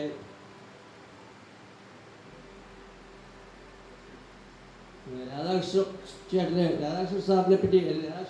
പറ്റി ഞാൻ തിരുവല്ലയിലൊക്കെ കളി പോകുമ്പോൾ കാണാറുണ്ട്. എന്നാലും വലിയ പരിചയം എനിക്കില്ല സത്യം പറഞ്ഞാൽ. കാര്യം ഈ കാര്യങ്ങളിലൊക്കെ ഞാൻ ഇടപെടാൻ തുടങ്ങിയിട്ട് തന്നെ 1 വർഷമോ 2 വർഷമോ ആയുള്ളൂ. നേരത്തെ ചന്ദ്രചേട്ടനുള്ളപ്പോഴത്തേക്കിന് പുള്ളി തന്നെ ഇതെല്ലാം ചെയ്തോളും, നമ്മളിതിനൊന്നും മെനക്കെട്ട് കുറേ നടക്കണ്ട, കമ്മിറ്റി എന്നും പറഞ്ഞ് അല്ലെങ്കിൽ ട്രഷറാണെന്നും പറഞ്ഞ് ചുമ്മാ ഇരുന്നാൽ മതി. ഇപ്പോൾ ആ കാലമൊക്കെ പോയി റിട്ടയർ ചെയ്ത് കഴിഞ്ഞപ്പോഴാണ് ഇതിലോട്ട് കുറച്ചുകൂടെ ശ്രദ്ധ ചെലുത്തിയിരുന്നത്. അദ്ദേഹത്തെ തീർച്ചയായിട്ടും ഇതുപോലെ ഒരു കഴിഞ്ഞ 50 വർഷമായിട്ട് മിക്കവാറും നേരത്തെ നീലംപേരൂർ സെറ്റിൻ്റെ കഥകളി യോഗം ഉണ്ടായിരുന്നു കുറച്ചാൾ. അത് കഴിഞ്ഞ് അദ്ദേഹത്തിൻ്റെ കഥകളി യോഗമാണ് നമ്മൾ റെഗുലറായിട്ട് ചെയ്തുകൊണ്ടിരിക്കുന്നത്. യാതൊരു വിധത്തിലുള്ള കംപ്ലൈൻസും യാതൊരു വിധത്തിലുള്ള അഭിപ്രായങ്ങളും അദ്ദേഹം പറയാറില്ല. നല്ല വൃത്തിയായിട്ട് കാര്യങ്ങൾ ചെയ്യുക, പോവുക. അതുപോലെ ഓമനക്കുട്ടൻ ചേട്ടനുണ്ടായിരുന്നു, പുള്ളിയുടെ കൂടെ ഓമനക്കുട്ടൻ, പുള്ളിയും ഇതുപോലെ തന്നെയാണ്. ഒരു അഭിപ്രായവും പറയാറില്ല. എന്ത് വേണം എന്ന് ചോദിക്കും, അത് നമ്മൾ ചെയ്തു കൊടുക്കും. ഇവൻ വെള്ളം കുടിച്ചില്ലെങ്കിൽ ചായ കുടിച്ചില്ല എന്ന് പോലും പറയുകയില്ല, അവർ തന്നെ പോയി കുടിച്ചോളും, നമ്മളതിന് വേണ്ടി മെനക്കെടില്ല. അത്ര നന്നായിട്ട് കൈകാര്യം ചെയ്തു വന്ന ഒരു വ്യക്തിത്വമാണ് പിന്നെ ശ്രീ തിരുവല്ല രാധാകൃഷ്ണൻ ചേട്ടൻ. പിന്നെ മനേജ് കൃഷ്ണ ഡി ജയദേവൻ, ഇവർ രണ്ടുപേരും ഇലക്ട്രോണിക്കുമായിട്ട് ബന്ധപ്പെട്ടവരാണ്. ഞാനും ഒരു ഇലക്ട്രിക്കൽ എഞ്ചിനീയറാണ്. പക്ഷേ എൻ്റെ എൻജിനീയറിങ്ങും ഇലക്ട്രോണിക്കുമായിട്ട് വലിയ ബന്ധമൊന്നുമില്ല. രണ്ടാമത് ഞാൻ പാസ്സായത് 1968-70 ആ സമയത്ത് ഇതുപോലെ ഒന്നും ഡെവലപ്പ് ചെയ്തിട്ടില്ല. പിന്നെ ജോലിക്ക് വേണ്ടി അല്പസ്വല്പമൊക്കെ പഠിച്ചു എന്നുള്ളതല്ലാതെ മറ്റുള്ള കാര്യങ്ങളിൽ എനിക്ക് അത്രയും തിട്ടമില്ല സത്യം പറഞ്ഞാൽ. അതുകൊണ്ട് അവർ പറയുന്നത് കേൾക്കുക, മനസ്സിലാക്കുക എന്നുള്ളതേ ഉള്ളൂ എനിക്കുള്ള കാര്യം. പിന്നെ ഒരു കാര്യം കൂടി പ്രത്യേകം പറഞ്ഞോളാം. നമ്മൾ കഥകളിക്ക് നമ്മൾ ആദ്യം ഒരു പ്രാവശ്യം നടത്തിയത് പിന്നെ ബേക്കർ മെമ്മോറിയൽ സ്കൂളിലാണ്. രണ്ടാമത് പിന്നെ കോട്ടയത്ത് വലിയ പിന്നെ മാമാപ്പിള ഹാളിൽ നടത്തി. പിന്നെ ഹോം ഗാർഡ് ക്ലബ്ബ് എന്ന് പറയുന്ന ഒരു ക്ലബ്ബുണ്ടായിരുന്നു, പലർക്കും അറിയാമെന്ന് എനിക്കറിയില്ല. ഹോം ഗാർഡ് ക്ലബ്ബ് അങ്ങനെ ഒരു സ്ഥലത്തായിരുന്നു. അതൊരു ചെറിയ ഹാളായിരുന്നു. അവിടെ വെച്ച് ധാരാളം കഥകൾ എഴുതിയിട്ടുണ്ട്. പിന്നെ പലയിടത്തായിട്ട് ഇങ്ങനെ കഥകൾ നടത്തി അവസാനം നമ്മൾ ഇവിടെ ഒരു ഇതിലെ ഹാളിൽ വന്നു. പക്ഷേ അതത്ര സുഖകരമായില്ല. അപ്പോൾ സ്വാമിയാർപടത്തിലെ വിശ്വാസ സാറ് നമ്മളോട് പറഞ്ഞു, എന്തിനാണ് നിങ്ങളിങ്ങനെ തപ്പി നടക്കുന്നത്, നല്ലൊരു സംഗതി ഇവിടെ ഉണ്ടല്ലോ, ഇതുപോലെ ഒരു ഓഡിറ്റോറിയം, നല്ലൊരു ഓഡിറ്റോറിയം ഉണ്ടല്ലോ, സ്വാമിയാർപടത്തിലെ ഓഡിറ്റോറിയം ഉണ്ടല്ലോ, പ്രത്യേകിച്ച് കഥകളി മുതലായ കലകൾക്ക് വേണ്ടി അത് തരുന്നതിന് യാതൊരു വിരോധവും ഇല്ലെന്ന് പറഞ്ഞാണ് വളരെ തുച്ഛമായ നാമമാത്രമായ വാടകയ്ക്ക് നമുക്ക് കഴിഞ്ഞ ഒരു 1-2 വർഷമായിട്ട് തന്നുകൊണ്ടിരിക്കുന്നു. അവരോട് പ്രത്യേകം നന്ദി പ്രകടിപ്പിക്കുന്നു. പിന്നെ ഇതൊക്കെയാണേലും ഇത്രയും നേരം ഈ പ്രസംഗമൊക്കെ കേട്ടുകൊണ്ടിരുന്ന ഈ രാവിലെ ഈ മെയ് 1 പറയുന്ന ഒരു അവധി ദിവസം, അതിരാവിലെ വീട്ടിൽ നിന്ന് എഴുന്നേറ്റ് ഇവിടെ വന്ന് ഈ പ്രസംഗമൊക്കെ കൊണ്ടിരുന്ന എല്ലാവർക്കും എൻ്റെ നന്ദി, കൃതജ്ഞത. ടിക്കറ്റും ഒക്കെ വാങ്ങിച്ചുകൊണ്ട് വെളുപ്പിനെ കഥകളി കാണുമ്പം അന്ന് CMS കോളേജ് പ്രിൻസിപ്പളായിട്ടിരുന്ന PC ജോസഫ് സാറാണ്. ഇതൊന്നും എനിക്കറിയില്ല കേട്ടോ. PC ജോസഫ് സാറ് ഞങ്ങൾ ബിലോങ് ടു മൈ ഫാമിലി, ഞങ്ങളെല്ലാം ഒരു ഫാമിലിയാണ്. അപ്പോൾ എൻ്റെ വല്യപ്പച്ചൻ്റെ അനിയനെ അവിടെ ചെന്നപ്പോഴത്തേക്ക് ഈ പ്രിൻസിപ്പൾ തന്നെ ഇറങ്ങി വന്ന് സ്വീകരിച്ച് മുട്ടിക്കൊണ്ടിരുത്തിയൊക്കെ ചെയ്തു. വടക്കേ അപ്പച്ചനെ അദ്ദേഹത്തിന് അറിയാം, അവരെയൊക്കെ കണ്ടിട്ടുണ്ടല്ലേ, അറിയാം. അപ്പോൾ കൊണ്ടിരുത്തി എല്ലാം കഴിഞ്ഞ് കളി കഴിഞ്ഞിട്ട് ഞങ്ങൾ ഇങ്ങോട്ട് ഗ്രേറ്റ് ഹാളിൽ നിന്ന് ഇറങ്ങി ഇങ്ങനെ വഴിയിലേക്ക് വരുമ്പോൾ എന്നോട് ഈ അപ്പച്ചനെ, എടാ ആ കൃഷ്ണൻ നായരുണ്ടല്ലോ, ഓവർ അഭിനയമാണ്, അത്രയൊന്നും പാടില്ല. അന്നത്തെ കാലത്ത് രാജു ഓർക്കണം അത്. അന്നത്തെ ഞങ്ങൾ കൃഷ്ണനാരാശാനെ പൂട്ട് മൂച്ചി സമയമാണ്, എടാ ഇങ്ങനെ ഓവർ അഭിനയം, അത്രയും പാടില്ല കഥകളി. അതായത് ആ ഒരു പതിഞ്ഞ ചിട്ടയിലുള്ള ഒരു കഥകളിയാണ് അങ്ങയുടെ മനസ്സിലുള്ളത്. അപ്പോൾ അങ്ങനെ ഉണ്ടായിരുന്നു. അപ്പോൾ ആ ഒരു പാരമ്പര്യത്തിലേക്ക് പിന്നെ എന്നെ വലിച്ചെടുത്തു. പിന്നെ ഞങ്ങളിങ്ങനെ ഈ അമ്പലങ്ങളെല്ലാം ഗുരുവായൂർ വരെ പോയി കാണാൻ കേട്ടോ. നമ്മൾ അദ്ദേഹം മരിച്ചുപോയി, നിങ്ങൾക്ക് ഒരുപക്ഷെ അറിയാം. നമ്മുടെ കലാമണ്ഡലം ദേവകി അന്തർജനത്തിൻ്റെ ഹസ്ബൻഡായിരുന്ന അയ്മനത്തെ എടമനയിലത്തിലെ വേണു ഞങ്ങളൊക്കെ, ഞാനും KSRTC ജോലിയായിരുന്നു വേണു. ഞങ്ങൾ രണ്ടുപേരും ഗുരുവായൂർ പോവാം. ഗുരുവായൂർ പോയപ്പോൾ ഞങ്ങൾ ഈ ബസ്സിൽ യാത്രയാണ്. യാത്ര ചെയ്യുമ്പോൾ ഇടയ്ക്ക് കാപ്പി കുടിക്കാനായിട്ട് ഒരിടത്ത് ഇറങ്ങി. ഞാൻ ആദ്യമേ കയറി. അപ്പം ബസ്സിലിരുന്ന് ഒരു കമന്റ് അടിക്കുന്നു, രാഗം കയറി, ഇനി താളം കൂടെ കയറിയാൽ മതിയെന്ന്. അപ്പോൾ വിളിച്ച് താമസിച്ചാൽ ബസ്സിൽ കയറിയത്. അങ്ങ് വരെ ഈ കഥകളി പാട്ടുകൾ പദങ്ങളൊക്കെ പാടി ഞങ്ങൾ പോകും. അവിടെ ചെന്നപ്പോൾ ഒരേ സമയത്ത് തന്നെ 5 സ്ഥലത്താണ് കഥകളി. അറിയാമോ നിങ്ങൾക്ക്?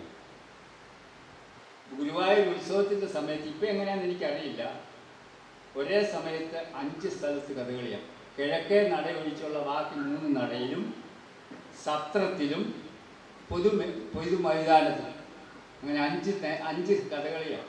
5 ഒരേ സമയത്ത് നടക്കുന്ന ഒരു രാത്രിയിൽ. ഇത് കാണാൻ വേണ്ടി തന്നെയാണ് ഞങ്ങൾ പോയത്.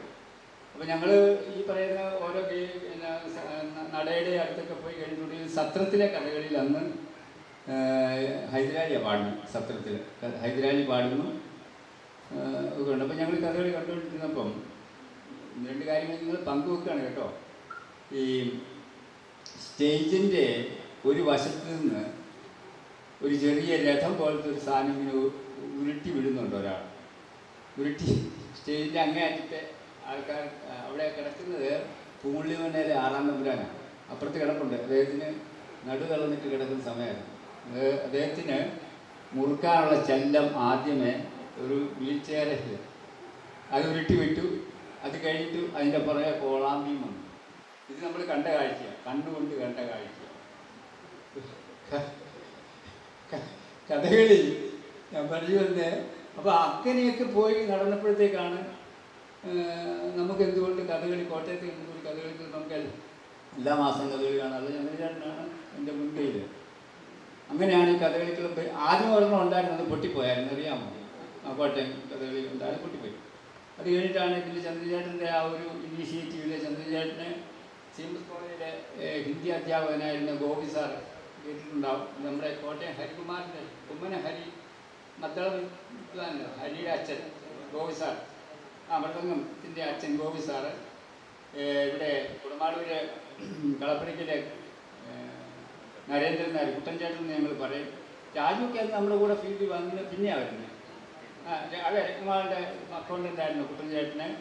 ഈ പറയുന്ന വേണു, കൈമളകുട്ടി, അതായത് പ്രൊഫസർ അയ്മൻ കൈമൾ സാറിൻ്റെ പെങ്ങളുടെ മകൻ കൈമളകുട്ടി PhD-യിലെ ഉദ്യോഗസ്ഥനായിരുന്നു. പിന്നെ പരിപ്പിലുള്ള ഒരു ശശി, ഞാൻ വിചാരിച്ച ശശിഭൂഷൺ, ശശി ഇവിടെ ഉണ്ടാവുമെന്ന് ഞാൻ കരുതി. ശശിയെ കൂടെ കാണാമല്ലോ എന്ന് ഇന്ത്യ ഓടി വന്നു. ചന്ദ്രചേട്ടൻ വരികയാണെന്ന് ഞാൻ അറിഞ്ഞായിരുന്നു. അപ്പോൾ ഞങ്ങളിങ്ങനെ ഈ അമ്പലങ്ങളുടെ മുറ്റങ്ങളിലിരുന്നാണ് ആലോചിച്ചിട്ടാണ് പിന്നെ സ്റ്റാർട്ട് ചെയ്യുന്നത്. അത് നമ്മളുടെ ഇവിടെ ഈ ആനന്ദമന്ദിര ഹോട്ടൽ ഓർക്കുന്നുണ്ടോ നിങ്ങൾ? സുരേഷ്, ഞാനിതൊക്കെ പറയുന്നതിനകത്ത് പ്രശ്നമുണ്ടോ? തുടക്കമൊന്നും പറഞ്ഞെന്നുള്ളേ ഉള്ളൂ. അപ്പോൾ രാമവർമ്മ സാറിനോട് ചെന്ന് പറഞ്ഞപ്പോൾ ശരിയാകുമ്പോൾ ക്ലബ്ബ് നല്ല തുടങ്ങിക്കളയാം. അപ്പോൾ ഒരു ഡേറ്റ് നിശ്ചയിച്ച് ആനന്ദമന്ദിര ഹോട്ടലിൻ്റെ മുകളിൽ, അന്ന് അതിൻ്റെ മുകളിൽ ഒരു ചെറിയ മുറി ഉണ്ടായിരുന്നു. ആ മുറിയിൽ ഞങ്ങൾ 5-8 പേര് കൂടി. അപ്പോൾ അന്നേരത്തെ ചന്ദ്രചേട്ടൻ ഇതിൻ്റെ ഈ മെമ്പർഷിപ്പ് ഫോമൊക്കെ അടിച്ചുകൊണ്ടാണ് വന്നത്. അപ്പോൾ ആദ്യത്തെ മെമ്പർഷിപ്പ് ഉദ്ഘാടനം അമ്പലപ്പുഴ സാറിൻ്റെ 100 രൂപ കൊടുത്തുകൊണ്ട് എടുക്കുക. അപ്പോൾ പറഞ്ഞാൽ 7000 രൂപ നസ്രാണി ഉണ്ടല്ലോ, ഈ നസ്രാണിയുടെ കൈ കൊണ്ട് തൊട്ട് തന്നെ നമുക്ക് തുടങ്ങിയേക്കാവുന്നത്. അങ്ങനെ ഒരു ചൊല്ലുണ്ടല്ലോ, പൗലൂസ് തൊട്ടാൽ ശുദ്ധമാവുന്നുള്ള. അങ്ങനെയാണ് ഞാൻ ഒന്നാമത്തെ മെമ്പറായത് കേട്ടോ. അങ്ങനെ ഒന്നാമത്തെ മെമ്പറായിരുന്നേ ഉള്ളൂ. തുടർച്ചയായിട്ട് പിന്നെ ഉണ്ടായിരുന്നു. പിന്നെ പെണ്ണ് കെട്ടിക്കഴിഞ്ഞ് എനിക്ക് തിരുവനന്തപുരത്തേക്ക് സ്ഥലമാറ്റമായി. പിന്നെ കഥകളിക്ക് വരാൻ പറ്റാത്ത ചില കെട്ടുപാടുകളിലേക്ക്, അതാണിപ്പോഴും എന്നെ ഇവിടെ ഇരുത്താൻ അനുവദിക്കാത്ത ആ കെട്ടുപാടുകൾ. പിന്നെ ഞാൻ പ്രകൃതി ജീവനം എന്ന് പറയുന്ന ഒരു വിഷയവുമായിട്ട് ബന്ധപ്പെട്ടു. അതായത് സിയാറ വർമ്മൻ നിങ്ങൾ കേട്ടിട്ടുണ്ടാവും, നിങ്ങൾ വർമാജി എന്ന് പറയുക. അദ്ദേഹത്തിൻ്റെ അടുത്തുനിന്ന് ആ ഒരു ശാസ്ത്രം പഠിക്കുകയും അത് പൊതുജന നന്മയ്ക്ക് വേണ്ടിയിട്ട് നമ്മൾ ഒന്നും ആഗ്രഹിക്കാതെ, പ്രതിഫലം പണമോ പേരോ ഒന്നും ആഗ്രഹിക്കാതെ അത് ചെയ്യുക എന്നുള്ളൊരു നിർദ്ദേശത്തിൻ്റെ ഒരു നിർദ്ദേശമാണ്. പിന്നെ അദ്ദേഹത്തിൻ്റെ ഗുരുനാഥൻ ഒരു ഹിന്ദു സന്യാസിയായിരുന്നു. അദ്ദേഹത്തിൻ്റെയും ശിഷ്യത്വം കിട്ടാനുള്ള ഒരു യോഗമുണ്ടായി. അപ്പോൾ തീർത്തും ഇങ്ങനെയുള്ള എല്ലാത്തിനും വിട്ട് മാറിയിട്ട് ആ ഒരു ഫീൽഡിലാണ് നമ്മൾ നിൽക്കുന്നത്. അപ്പോൾ അതിനോട് ബന്ധപ്പെട്ട് പിന്നെ ഏറ്റവും ലേറ്റസ്റ്റായിട്ട് വിഷമില്ലാതെയുള്ള ഭക്ഷണവും കൂടി. നമുക്ക് കഥകളി ആസ്വദിക്കണമെന്നുണ്ടെങ്കിലും ആരോഗ്യം വേണ്ടേ? കഥകളി ആസ്വദിക്കണമെന്നുണ്ടെങ്കിൽ ആരോഗ്യത്തിൻ്റെ ആ ഫുൾ സിങ്ങിലേ പറ്റത്തുള്ളൂ. ഉറക്കളച്ചിരിക്കാനൊക്കെ ഉണ്ടെങ്കിൽ ആരോഗ്യമുള്ളതൊക്കെ പറ്റത്തുള്ളൂ. അപ്പോൾ ആരോഗ്യം വേണമെന്നുണ്ടെങ്കിൽ നമ്മളുടെ ഭക്ഷണം ശുദ്ധമാകണം. ആ ഭക്ഷണം ശുദ്ധമാകണമെന്നുണ്ടെങ്കിൽ നിലവിലുള്ള കൃഷി സമ്പ്രദായം ശുദ്ധ അസംബന്ധമാണ് എന്നുള്ളൊരു തിരിച്ചറിവുണ്ടായി. അങ്ങനെ മഹാരാഷ്ട്രക്കാരനായ സുഭാഷ് പലേക്കർ എന്ന് പറയുന്ന ഒരാളിൽ നിന്നും ആ ഒരു വിഷയവും അതിൻ്റെ പ്രചരണവും ഇങ്ങനെ നടത്തിക്കൊണ്ടിരിക്കുക. അതായത് ഒരു നാടൻ പശു ഉണ്ടെങ്കിൽ 30 ഏക്കർ കൃഷി ചെയ്യാം, വേറെ വിഷം വേണ്ട, വളം വേണ്ട, അങ്ങനെയൊക്കെ നമ്മൾ ചെയ്തുകൊണ്ടായിരുന്നു പറയുന്നത് കേട്ടോ, ചെയ്യാതെയല്ല. ശുദ്ധമായ ഭക്ഷണം, കംപ്ലീറ്റ് 100% പ്യുവർ ഫുഡ് നമുക്കുണ്ടാക്കാൻ പറ്റും.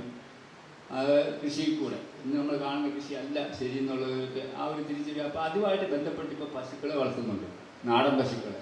ഞാൻ അതുകൂടെ പറഞ്ഞ് പെട്ടെന്ന് അവസാനിപ്പിക്കുക. അതായത് നമ്മൾ പാലിന് വേണ്ടിയിട്ട് വളർത്തുന്ന ഈ HF, സ്വിസ് ബ്രൗൺ അങ്ങനെയുള്ളതൊന്നും പശുവല്ല, അത് വേറൊരു മൃഗമാണ്.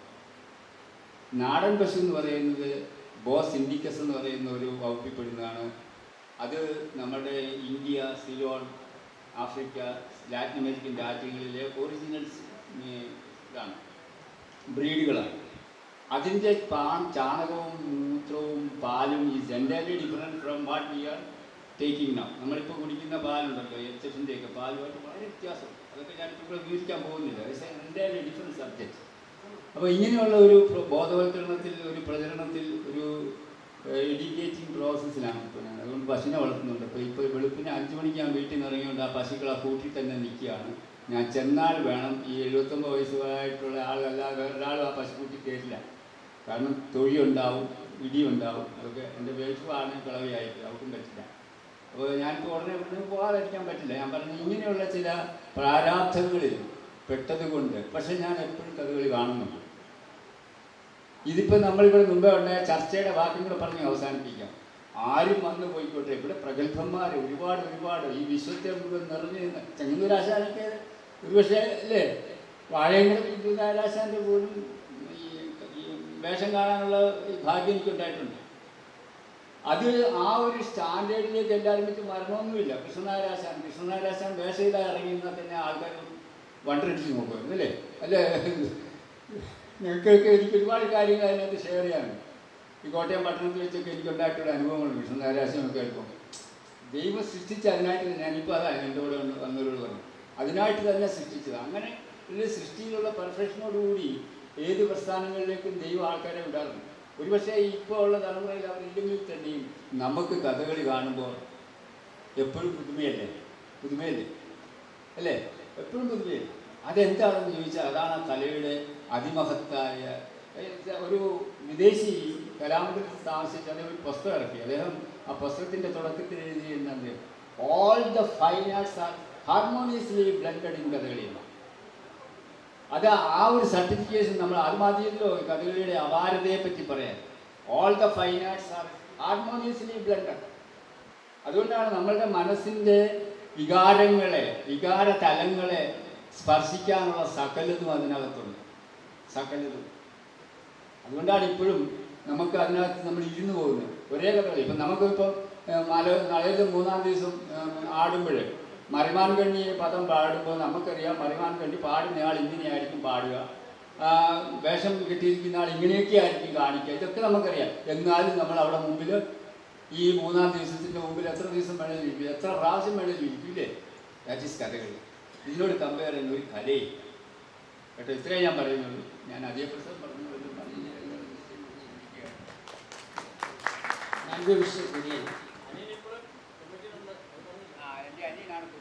അത് ഞാൻ പറയാൻ പോകുമായിരുന്നു. അദ്ദേഹം പറഞ്ഞത് അവരുടെ കുടുംബത്തിൽ എപ്പോഴും ഒരു കഥകളി പ്രാന്തൻ ഉണ്ടായിരിക്കും എന്ന് പറഞ്ഞ് ഇദ്ദേഹം കഥകളി പിന്നെ കാഴ്ച രംഗത്ത് നിന്നല്ല, കഥകളിക്കാരനൊന്നുമല്ല, കഥകളി കാഴ്ചക്കാരനെന്നുള്ള രംഗത്തിൽ നിന്ന് മാറിക്കഴിഞ്ഞപ്പോൾ അദ്ദേഹത്തിൻ്റെ ഒരു ബന്ധക്കാരൻ വീണ്ടും കഥകളി ക്ലബ്ബിൽ വീണ്ടും വന്നിട്ടുണ്ട്. അതാണ് കൊച്ചിറ്റി എബ്രഹാം, നമ്മുടെ ഒരു കമ്മിറ്റി അംഗവും കൂടിയാണ്.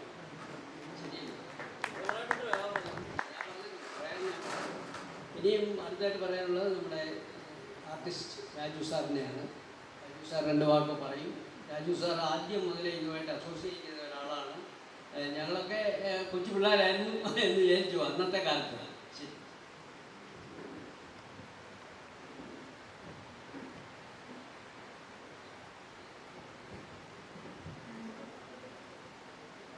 ആയിരത്തി 1974 കളിയരങ്ങ് ആരംഭിക്കുന്നത്. അക്കാലത്ത് കഥകളി ആസ്വാദകരായ കുറേ ചെറുപ്പക്കാരാണ്. ഇന്ന് കഥകളി ആസ്വാദകർ ചെറുപ്പക്കാരല്ല, എല്ലാം പ്രായം ചെന്നവരേ ഉള്ളൂ.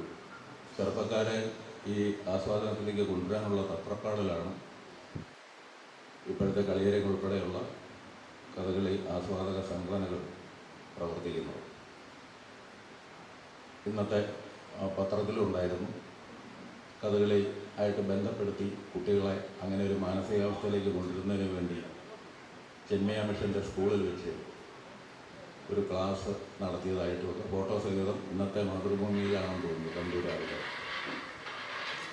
ഈ തിരുനങ്കര ക്ഷേത്രത്തിൻ്റെ മൈതാനം ഒരുപാട് ചരിത്ര സംഭവങ്ങൾക്ക് സാക്ഷ്യം വഹിച്ച ഒരു മൈതാനമാണ്. എൻ്റെ കുട്ടിക്കാലത്ത് അവിടെ വരുമ്പോൾ എന്നെക്കാട്ടിൽ അല്പം മൂത്ത ചേട്ടന്മാർ കുറേ പേര് ആ മൈതാനത്തുണ്ട്. എല്ലാ തരത്തിലുള്ള സ്വഭാവമുള്ള കുറേ ആളുകൾ. അതിലൊരു പ്രധാനിയായിരുന്നു കഴിഞ്ഞ 3-4 മാസം മുമ്പ് അന്തരിച്ച പ്രൊഫസർ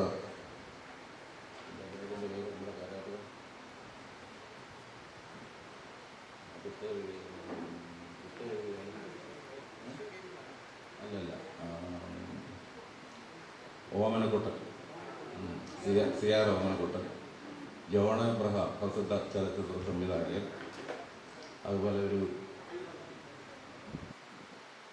വേറൊരു രാമൻകുട്ടി, പിന്നെ രാമേന്ദ്രൻ, അങ്ങനെ കുറേ ആളുകളൊക്കെ അവിടെ ഇരിക്കും.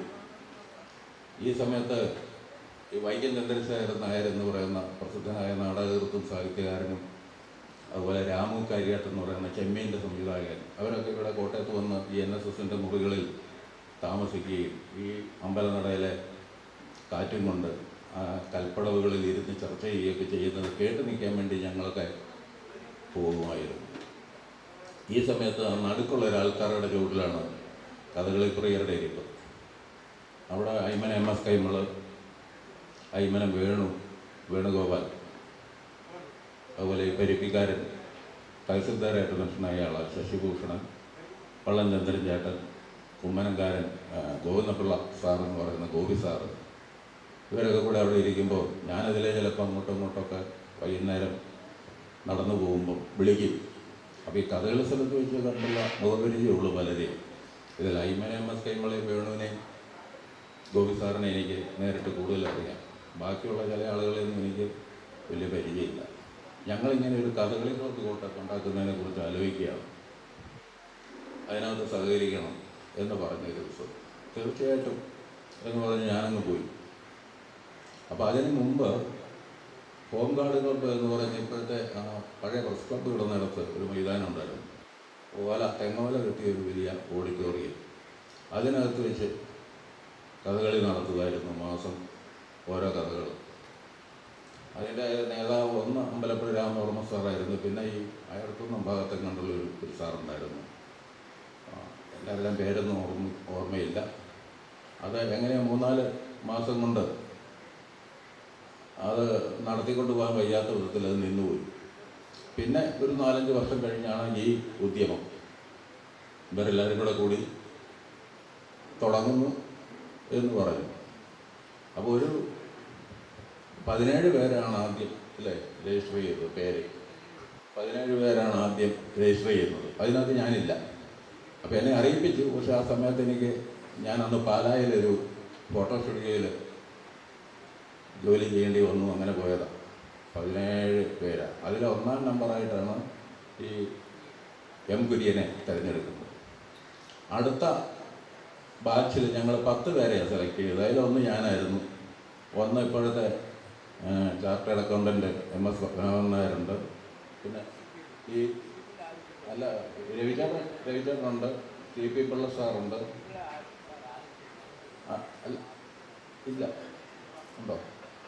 അങ്ങനെ കുറേ പേരുണ്ട്. അതുപോലെ നമ്മളെ തെക്കാടത്ത് മേഖല രാമൻ ഭട്ടതിരിപ്പാട്, തമ്പി സാർ, കുടമാളൂർ തമ്പി എന്നുള്ള പേരിൽ അറിയപ്പെടുന്നു. അദ്ദേഹമൊക്കെ ആദ്യത്തെ അംഗങ്ങളാണ്. അങ്ങനെ അടുത്ത ഈ 17 കഴിഞ്ഞുള്ള ആ ബാച്ചിലാണ് ഞാൻ അംഗത്വം എനിക്ക് കിട്ടുന്നത്. അപ്പോൾ അതിന് മുമ്പ് തന്നെ ഈ മെമ്പർഷിപ്പിനുള്ള ഫോമൊക്കെ പൂരിപ്പിച്ച് കൊടുത്തതാണ്. അപ്പോൾ ആദ്യത്തെ ദിവസം 17 പേരുടെ ഒക്കെ ചേർത്തു എന്നുള്ളതേ ഉള്ളൂ. ഒപ്പം തന്നെ ഞങ്ങളുമൊക്കെ ഉണ്ട്. അത് കഴിഞ്ഞ് പിന്നീടാണ് ഉദ്ഘാടനം നടക്കുന്നതും പരിപാടി നടക്കുന്നതും. അപ്പോൾ ഉദ്ഘാടനത്തിന് മുമ്പേ മെമ്പറായവരാണ് ഞങ്ങൾ ഈ 27 പേര്. അത് കഴിഞ്ഞ് ബേക്കർ സ്കൂൾ ഓഡിറ്റോറിയത്തിൽ വെച്ചാണ് ഉദ്ഘാടനം നടക്കുന്നത്. ചെങ്ങന്നൂർ രാമപിള്ളാശാനായിരുന്നു ഉദ്ഘാടകൻ. വയോധികനായ നമ്മളെ കുറിച്ച് കുഞ്ഞമ്മണിക്കരാശാനെ പിടിച്ച് സ്റ്റേജിൽ കയറ്റുന്ന ഭാഗമൊക്കെ ഇപ്പോഴും ഓർക്കുകയാണ്. അവിടെ കൊണ്ടുവന്നിരുത്തി. അതുപോലെ 1-2 വേറെ സാഹിത്യകാരന്മാരുമൊക്കെ ഉണ്ടായിരുന്നു അതിനകത്ത്. കൃഷ്ണൻ നായരാശാൻ്റെ ഭീമസേനോട് കൂടിയ കല്യാണ സൗന്ദര്യം, രാമകുട്ടി നായരാശാന്, അങ്ങനെ പ്രഗത്ഭന്മാർ തന്നെ വേഷങ്ങളെല്ലാം കൈകാര്യം ചെയ്ത ഒരു പ്രസിദ്ധമായ ഒരു കഥകളിയായിരുന്നു ആ ഉദ്ഘാടനത്തിനവിടെ നടന്നത്. ഉദ്ഘാടനത്തിൻ്റെ മീറ്റിങ്ങിൽ പല പ്രഗത്ഭന്മാരും കോട്ടയത്തെ സാമൂഹ്യ പ്രവർത്തകരായിട്ടും സാഹിത്യ പ്രവർത്തക രംഗത്തുള്ളവരുമൊക്കെ ഉണ്ടായിരുന്നു. ചില ആളുകൾ അതിനോട് സഹകരിക്കാതെ മാറി നിന്നതും അറിയാം. അത് എന്തായാലും പിന്നീട് പിൽക്കാലത്ത് എല്ലാവരുടെയും ആദരവും സ്നേഹവും സഹകരണവും നേടിക്കൊണ്ട് കളിയരങ്ങിനെ മുന്നേറുവാൻ കഴിഞ്ഞു. ചന്ദ്രചേട്ടൻ്റെ സെക്രട്ടറി എന്നുള്ള നിലയിലുള്ള പ്രവർത്തനവും ആത്മാർത്ഥമായി കൂടെ നിന്ന മുൻപറഞ്ഞ വ്യക്തികളുടെ സഹകരണവും ഉത്സാഹവും ഒക്കെ കൊണ്ട് കളിയരങ്ങിനെ കോട്ടയത്ത് പിടിച്ചു നിൽക്കാൻ കഴിഞ്ഞു. അങ്ങനെ 2 കളി കഴിഞ്ഞാണ് മാപ്പിളകളിലേക്ക് കളി നടത്താൻ വേണ്ടി പിന്നെ മാറുന്നത്. മാപ്പിളകളിലെ കുട്ടപ്പക്കുറുപ്പിൻ്റെ പാട്ടോടുകൂടി ഒരു കീചകവധമാണ് ആദ്യം നടത്തുന്നതെന്ന് എൻ്റെ ഓർമ്മ. അതുപോലെ കോട്ടയത്തിൻ്റെ പ്രസിദ്ധ കഥകളി നടനായിരുന്ന നാട്ടകം വേലുപിള്ള ആശാന് അവിടെ വെച്ചൊരു സ്വീകരണം കൊടുത്തു. വളരെ വികാരനിർഭരമായ ഒരു രംഗമായിരുന്നത്. അരങ്ങ് നിറഞ്ഞാടിയിരുന്ന കത്തിവേഷത്തിൻ്റെ എല്ലാ സൗകര്യങ്ങളും സമാർജിച്ച ആ മുഖം സങ്കടം കൊണ്ട് കുനിഞ്ഞ് കണ്ണുനീർ പൊഴിച്ച് ആ വേദിയിലിരിക്കുന്നതും കളിയരങ്ങിൻ്റെ അന്നത്തെ സംഭാവന ഒരു കവറ് സ്വീകരിക്കുന്നതുമൊക്കെ ഞാൻ കാണുകയും അതിൻ്റെ ഫോട്ടോ എടുക്കുകയും ചെയ്തു. അത് കഴിഞ്ഞ് ഞങ്ങൾ അദ്ദേഹത്തിൻ്റെ ഇതിനു മുമ്പാണ് അദ്ദേഹത്തെ കാണാൻ അദ്ദേഹത്തിൻ്റെ വീട്ടിൽ പോയി, പനച്ചിക്കാട്. അത് ഞാൻ ചന്ദ്രചേട്ടന് MS കൈമൾ ഗോവി സാർ ഇത്രയും പേരെ പോയതെന്ന് എൻ്റെ ഓർമ്മ അല്ലേ. അവിടെ ചെന്ന് അദ്ദേഹത്തിൻ്റെ നേരിട്ട് അദ്ദേഹത്തിൻ്റെ കുറേ ജീവിതാനുഭവങ്ങൾ കേൾക്കുവാനും, അന്ന് ടേപ്പ് റെക്കോർഡുകളൊന്നുമില്ല, നമുക്ക് അവിടുന്ന് ഒന്ന് ടേപ്പ് ചെയ്യാനൊന്നുമില്ല, മനസ്സിലുള്ളതൊക്കെ ഉള്ളൂ. അദ്ദേഹത്തിൻ്റെ കുറച്ച് ഫോട്ടോ ഒക്കെ എടുത്തു. ഈ കഴിഞ്ഞ ദിവസം കളിയരങ്ങിൻ്റെ ഇതിൽ ഞാനൊരു അദ്ദേഹത്തിൻ്റെ അന്നത്തെ ഒരു ഫോട്ടോ ഇട്ടിട്ടുണ്ട്, വാ വിളിച്ച് ചിരിക്കുന്ന ഒരു പടം. അതിൻ്റെ അടുത്താണ് ഇവിടെ 3-4 പടങ്ങളൊക്കെ ഉണ്ടായിരുന്നു. അത് കഴിഞ്ഞ് കളിയരങ്ങ് അങ്ങനെ മുമ്പോട്ട് പോവുകയാണ്. കുടമാളൂർ കുഞ്ചുപിള്ള ആശാൻ മറക്കാനാവാത്ത ആളാണ്. കരുണാകരചേട്ടൻ്റെ കുടമാളൂർ കരുണാകരനാരുടെ അവരെ ആശാനായിരുന്നു കുഞ്ചുവാശാൻ. കുഞ്ചുവാശാൻ താടിവേഷക്കാരനായിട്ടാണ് കരയ്ക്ക് അറിയപ്പെട്ടിരുന്നത്. എന്നാലും കളരിയിൽ നല്ലൊരു ആശാനായിരുന്നു. കുട്ടികൾക്ക് കച്ചയും മെഴുക്കുമൊക്കെ കൊടുത്ത് ശിഷ്യത്വം നൽകി അനുഗ്രഹിച്ച് കളരിയിലേക്ക് കൈപിടിച്ച് കയറ്റിയ ഒരു നല്ലൊരു ആചാര്യനായിരുന്നു അദ്ദേഹം. അദ്ദേഹത്തിൻ്റെ വേഷമൊക്കെ ഉണ്ട്. മിക്കവാറും മൂന്നാം ദിവസത്തിൽ കാർക്കോടകനോ അതുപോലെ ശകുനി ഇതൊക്കെയായിരുന്നു അദ്ദേഹത്തിൻ്റെ വേഷങ്ങൾ. കാരണം അദ്ദേഹത്തിനൊന്നും അവർക്കൊന്നും പരാതിയില്ല. അത്രയും സീനിയർ ആണെങ്കിൽ ആ വേഷം കിട്ടുന്നതിൻ്റെ ഒരു മടിയില്ല. അപ്പോൾ അവർ വേഷം കിട്ടുമ്പോൾ വളരെ അദ്ദേഹത്തിൻ്റെ മക്കളുടെ പ്രായം പോലും ഇല്ലാത്ത ആളുകളാണ് ആദ്യസ്ഥാന വേഷത്ത് രംഗത്ത് വരുന്നത്. അപ്പോൾ അതൊക്കെ മതി എന്നുള്ളതാണ്. അങ്ങനെ രാമകൃഷ്ണാരുടെയും ഏത് വേഷവും കിട്ടുന്നു. അതുപോലെ നീലമ്പേര് ഗോപാലപിള്ള ഭയങ്കര താടി വേഷക്കാരനായിരുന്നു. അദ്ദേഹത്തിൻ്റെ മുഖത്തെ തേപ്പിനൊക്കെ ഒരു പ്രത്യേകതയുണ്ടായിരുന്നു. ഒരു ആർട്ടിഫിഷ്യൽ ടേസ്റ്റ് മുഖത്തെ വരകൾക്കുണ്ടായിരുന്നു. അതുപോലെ നീലമ്പേര് നാരായണപിള്ള പരമസാത്വികനായ ഒരു പാവം മനുഷ്യനാണ് അദ്ദേഹം. അതുപോലെ നീലമ്പേര് കുറിച്ചി കൃഷ്ണപിള്ള, അത് എനിക്ക് ഓർമ്മയില്ല അത്ര വലിയ. നീലമ്പേര് ഗോപാലപിള്ളയുടെ വേഷം ധാരാളം നടത്തിയിട്ടുണ്ട്. അദ്ദേഹത്തെ വിളിച്ച് കഥകളി നടത്താനും ഒക്കെ എനിക്ക് അവസരം കിട്ടിയിട്ടുണ്ട്. നാരായണപിള്ള. അപ്പോൾ ആദ്യം 64 കർണശബദം കോട്ടയത്ത് ആദ്യം കളിക്കുന്നത്. ആദ്യം ഡൽഹിയിലാണ് കളിച്ചത്. അവിടെ നിന്ന് തിരുവനന്തപുരത്ത് കളിച്ചു. തിരുവനന്തപുരത്തു നിന്ന് അമ്പലപ്പുഴ രാമവർമ്മ സാറിൻ്റെ മറ്റു ഉത്സാഹത്തിലാണ് അതിന് ചില പരിഷ്കാരങ്ങളൊക്കെ വരുത്തി അവതരണ ഭംഗി കൂട്ടി കോട്ടയത്ത് കൊണ്ടുവന്ന് മാമാപ്ലകളിൽ അവതരിപ്പിക്കുന്നത്. അപ്പോൾ ഞാൻ അന്ന് MD ഹൈസ്കൂളിൽ പഠിച്ചുകൊണ്ടിരിക്കുക. അതിൻ്റെ ഭാഗത്ത് കൂടെ അങ്ങോട്ടും ഇങ്ങോട്ടും നടക്കുമ്പോൾ അന്ന് IPSCയുടെയും കാളിദാസകലാ കേന്ദ്രത്തിൻ്റെ നാടകത്തിൻ്റെ ബോർഡുകളാണ് ആ മതിലുകളിൽ കാണാറുള്ളത്. പെട്ടെന്ന് ഒരു ദിവസം പോയപ്പോൾ കഥകളി കർണശബദം മാലി മാധവൻ നായർ എന്നൊക്കെ എഴുതി വെച്ചിരിക്കുന്നുണ്ട്. ഇത് കാണണമെന്ന് നിർബന്ധപൂർവ്വം തീരുമാനിക്കുകയും അയൽവക്കത്തുള്ളൊരു ചേട്ടനെ ഇടപാട് ചെയ്ത് അങ്ങനെ പോയി അത് കാണുകയും ചെയ്തു. അങ്ങനെ മൂന്നാമത്തെ കർണശബദത്തിൻ്റെ അവതരണം കോട്ടയത്തായിരുന്നു. അത് ഞാൻ കണ്ടു. വൈക്കം സഹോദരന്മാർ പാട്ട്, വാരണാസി സഹോദരന്മാർ മേളം, ഹരിപ്പാട്ട് രാമകൃഷ്ണപിള്ള ദുര്യോധനൻ, കൊറൂർ വാസുദേവ നമ്പൂരി നിശാസനം, പാർക്കുള കൃഷ്ണ നമ്പൂരി കർണൻ, കുടമാളൂർ കരുണാകരനായ കുന്തി ഒക്കെ ആയിട്ടുള്ള ഒരു കളിയായിരുന്നു. അത് കണ്ടു കഴിഞ്ഞപ്പോഴാണ് ഈ കഥകളി കാണാനായിട്ടൊരു വലിയ താല്പര്യം എനിക്ക് കൂടുതലുണ്ടായത്. അതിനു മുമ്പ് കഥകളി കണ്ടിട്ടുണ്ട്. അത് ഈ മുമ്പേ പറഞ്ഞ ഈ നീലമ്പേരുകാരുടെയും കുടമാളൂർക്കാരുടെയും ആശാന്മാരുടെയൊക്കെ സെറ്റുകളുടെ നാടൻ കളികൾ. അതുപോലെ ഈ പടിഞ്ഞാറൊക്കെ എന്നാന്ന് പറയുന്നത് ഈ ചേർത്തല ഭാഗത്തിന് കായലിനക്കര അവിടെ നിന്ന് കുറേ ഒരു കളിയോഗമൊക്കെ വരുമായിരുന്നു. അത് കൂടുതൽ വിശ്വകർമ്മജരായിട്ടുള്ള കുറേ ആളുകളാണ്. അവർ വന്ന് ഞങ്ങളുടെ കുമ്മനത്തിലൊക്കെ വന്ന് കഥകളി നടത്തുമായിരുന്നു. 2-3 ദിവസത്തെ കളി അവരൊന്ന് കേൾക്കുകയാണ്. 150 രൂപയ്ക്കൊക്കെയാണ് 3 ദിവസം കളിക്കുന്നത്. അത്ര അന്ന് അങ്ങനത്തെ ചാർജേ ഉള്ളത്. ആഹാരം കഴിക്കാനുള്ള വസ്തുക്കളെല്ലാം കൊടുക്കും, അരി കൊടുക്കുക, അതൊക്കെ വാങ്ങിച്ച് വെച്ചുകൊണ്ടുള്ള കളിയാണ്. ഇന്നത്തെ പോലെ ഹോട്ടലിൽ മുറിയൊന്നും എടുക്കേണ്ട കഥകളിക്കാർ വരുമ്പോൾ. അങ്ങനെ അതൊരു കാലം. ആ കാലം കഴിഞ്ഞ് കളിയരങ്ങ് തുടങ്ങി. കളിയരങ്ങ് മുമ്പോട്ട് പോയി. ഓരോ വർഷങ്ങൾ മുമ്പോട്ട് പോകുമ്പോഴും അതിനനുസരിച്ചുള്ള മാറ്റങ്ങളും പരിഷ്കാരങ്ങളും വന്നുകൊണ്ടിരുന്നു. അപ്പം ആദ്യത്തെ വാർഷികത്തിനാണെന്ന് തോന്നുന്നു ഗുരു ചെങ്ങന്നൂരിൻ്റെ അനുസ്മരണം നടത്താൻ തീരുമാനിച്ചു. അപ്പോൾ ഗുരു ചെങ്ങന്നൂരിൻ്റെ ഒരു നല്ല ചിത്രം നമ്മുടെ കയ്യിലെങ്ങും ഇല്ല, ഇവിടെയെങ്ങും ഇല്ല. അപ്പം ഞാൻ പോകാമെന്ന് പറഞ്ഞ് ഞാൻ ചെങ്ങന്നൂർ പോയി. പാണ്ടനാട്ടിൽ അദ്ദേഹത്തിൻ്റെ വീട്ടിൽ പോയി. അവിടെ ചെന്ന് അദ്ദേഹത്തിൻ്റെ ഭാര്യയെ ഒക്കെ കണ്ടു. അവരുടെ കുട്ടികളെ കൊച്ചുമക്കളെയൊക്കെ കണ്ട്. എൻ്റെ കൂടെ ചെങ്ങന്നൂരിലൊരു ആയുർവേദ ഡോക്ടർ ഉണ്ടായിരുന്നു, ഒരു സുഹൃത്തൊരു അശ്വിനി കുമാർ. അദ്ദേഹം ഞാനും കൂടെ ഒരു ഓട്ടോറിക്ഷ പിടിച്ചായിരുന്നു പോയത്. അവിടെ ചെന്ന് തിത്തിയ വെച്ചിരിക്കുന്ന 2-3 പടമുണ്ട്. ആവശ്യം പറഞ്ഞപ്പോൾ അതിലേതെങ്കിലും ഒരെണ്ണം അഴിച്ചുകൊണ്ട് വെക്കും. തിരിച്ചതുപോലെ കൊണ്ട് വെച്ചു തരണം, അവിടെ വേറെ ആരും ഇല്ല വാങ്ങാൻ. അവിടെ സ്റ്റൂളൊക്കെ ഇട്ട് അതായത് ഞാൻ കയറി കമ്പിയൊക്കെ അഴിച്ച് അണിയൽ മുറുക്കി വെച്ചിരുന്നതാണ്. ആ ഫോട്ടോ എടുത്ത് ഇവിടെ കൊണ്ടുവന്ന് പൊടിയൊക്കെ തൂത്ത് വൃത്തിയായിട്ട് മാമാപ്പിളകാളി കൊണ്ടുവച്ചു. അങ്ങനെ മുമ്പിൽ ഗുരു ചെങ്ങന്നൂർ നഗർ എന്നുള്ള ബോർഡും ഒക്കെ വെച്ചാണ് ആ വാർഷികം കങ്കേമമായിട്ട് നടന്നു. ഗുരു ചെങ്ങന്നൂരിൻ്റെ ചിത്രത്തിന് മുമ്പിൽ കത്തിച്ചു വെച്ച നിലവിളക്കിന് മുമ്പിൽ ആശാന്മാർ പലരും കഥകളി കലാകാരന്മാരും ആസ്വാദകരും എല്ലാം വന്ന് നമിക്കുന്നതും ഒക്കെ നേരിട്ട് കാണാൻ സാധിക്കുകയുണ്ടായി. പിന്നീട് വാർഷികങ്ങൾ ഇപ്പോൾ 49 കഴിഞ്ഞു. ഇപ്പോൾ 50ാമത്തെ വാർഷികത്തിൽ എത്തി നിൽക്കുകയാണ്. ഈ 50 വർഷവും സെക്രട്ടറിയായിട്ടിരുന്ന കാര്യങ്ങളൊക്കെ ഉത്തരവാദിത്വത്തോടുകൂടി നിർവഹിക്കാൻ ചന്ദ്രചേട്ടന് കഴിഞ്ഞു. അത് അദ്ദേഹത്തിൻ്റെ ഒരു ദൈവാനുഗ്രഹം, ഭാഗ്യം. കൂടെ ഉണ്ടായിരുന്ന മറ്റുള്ള ആളുകളിൽ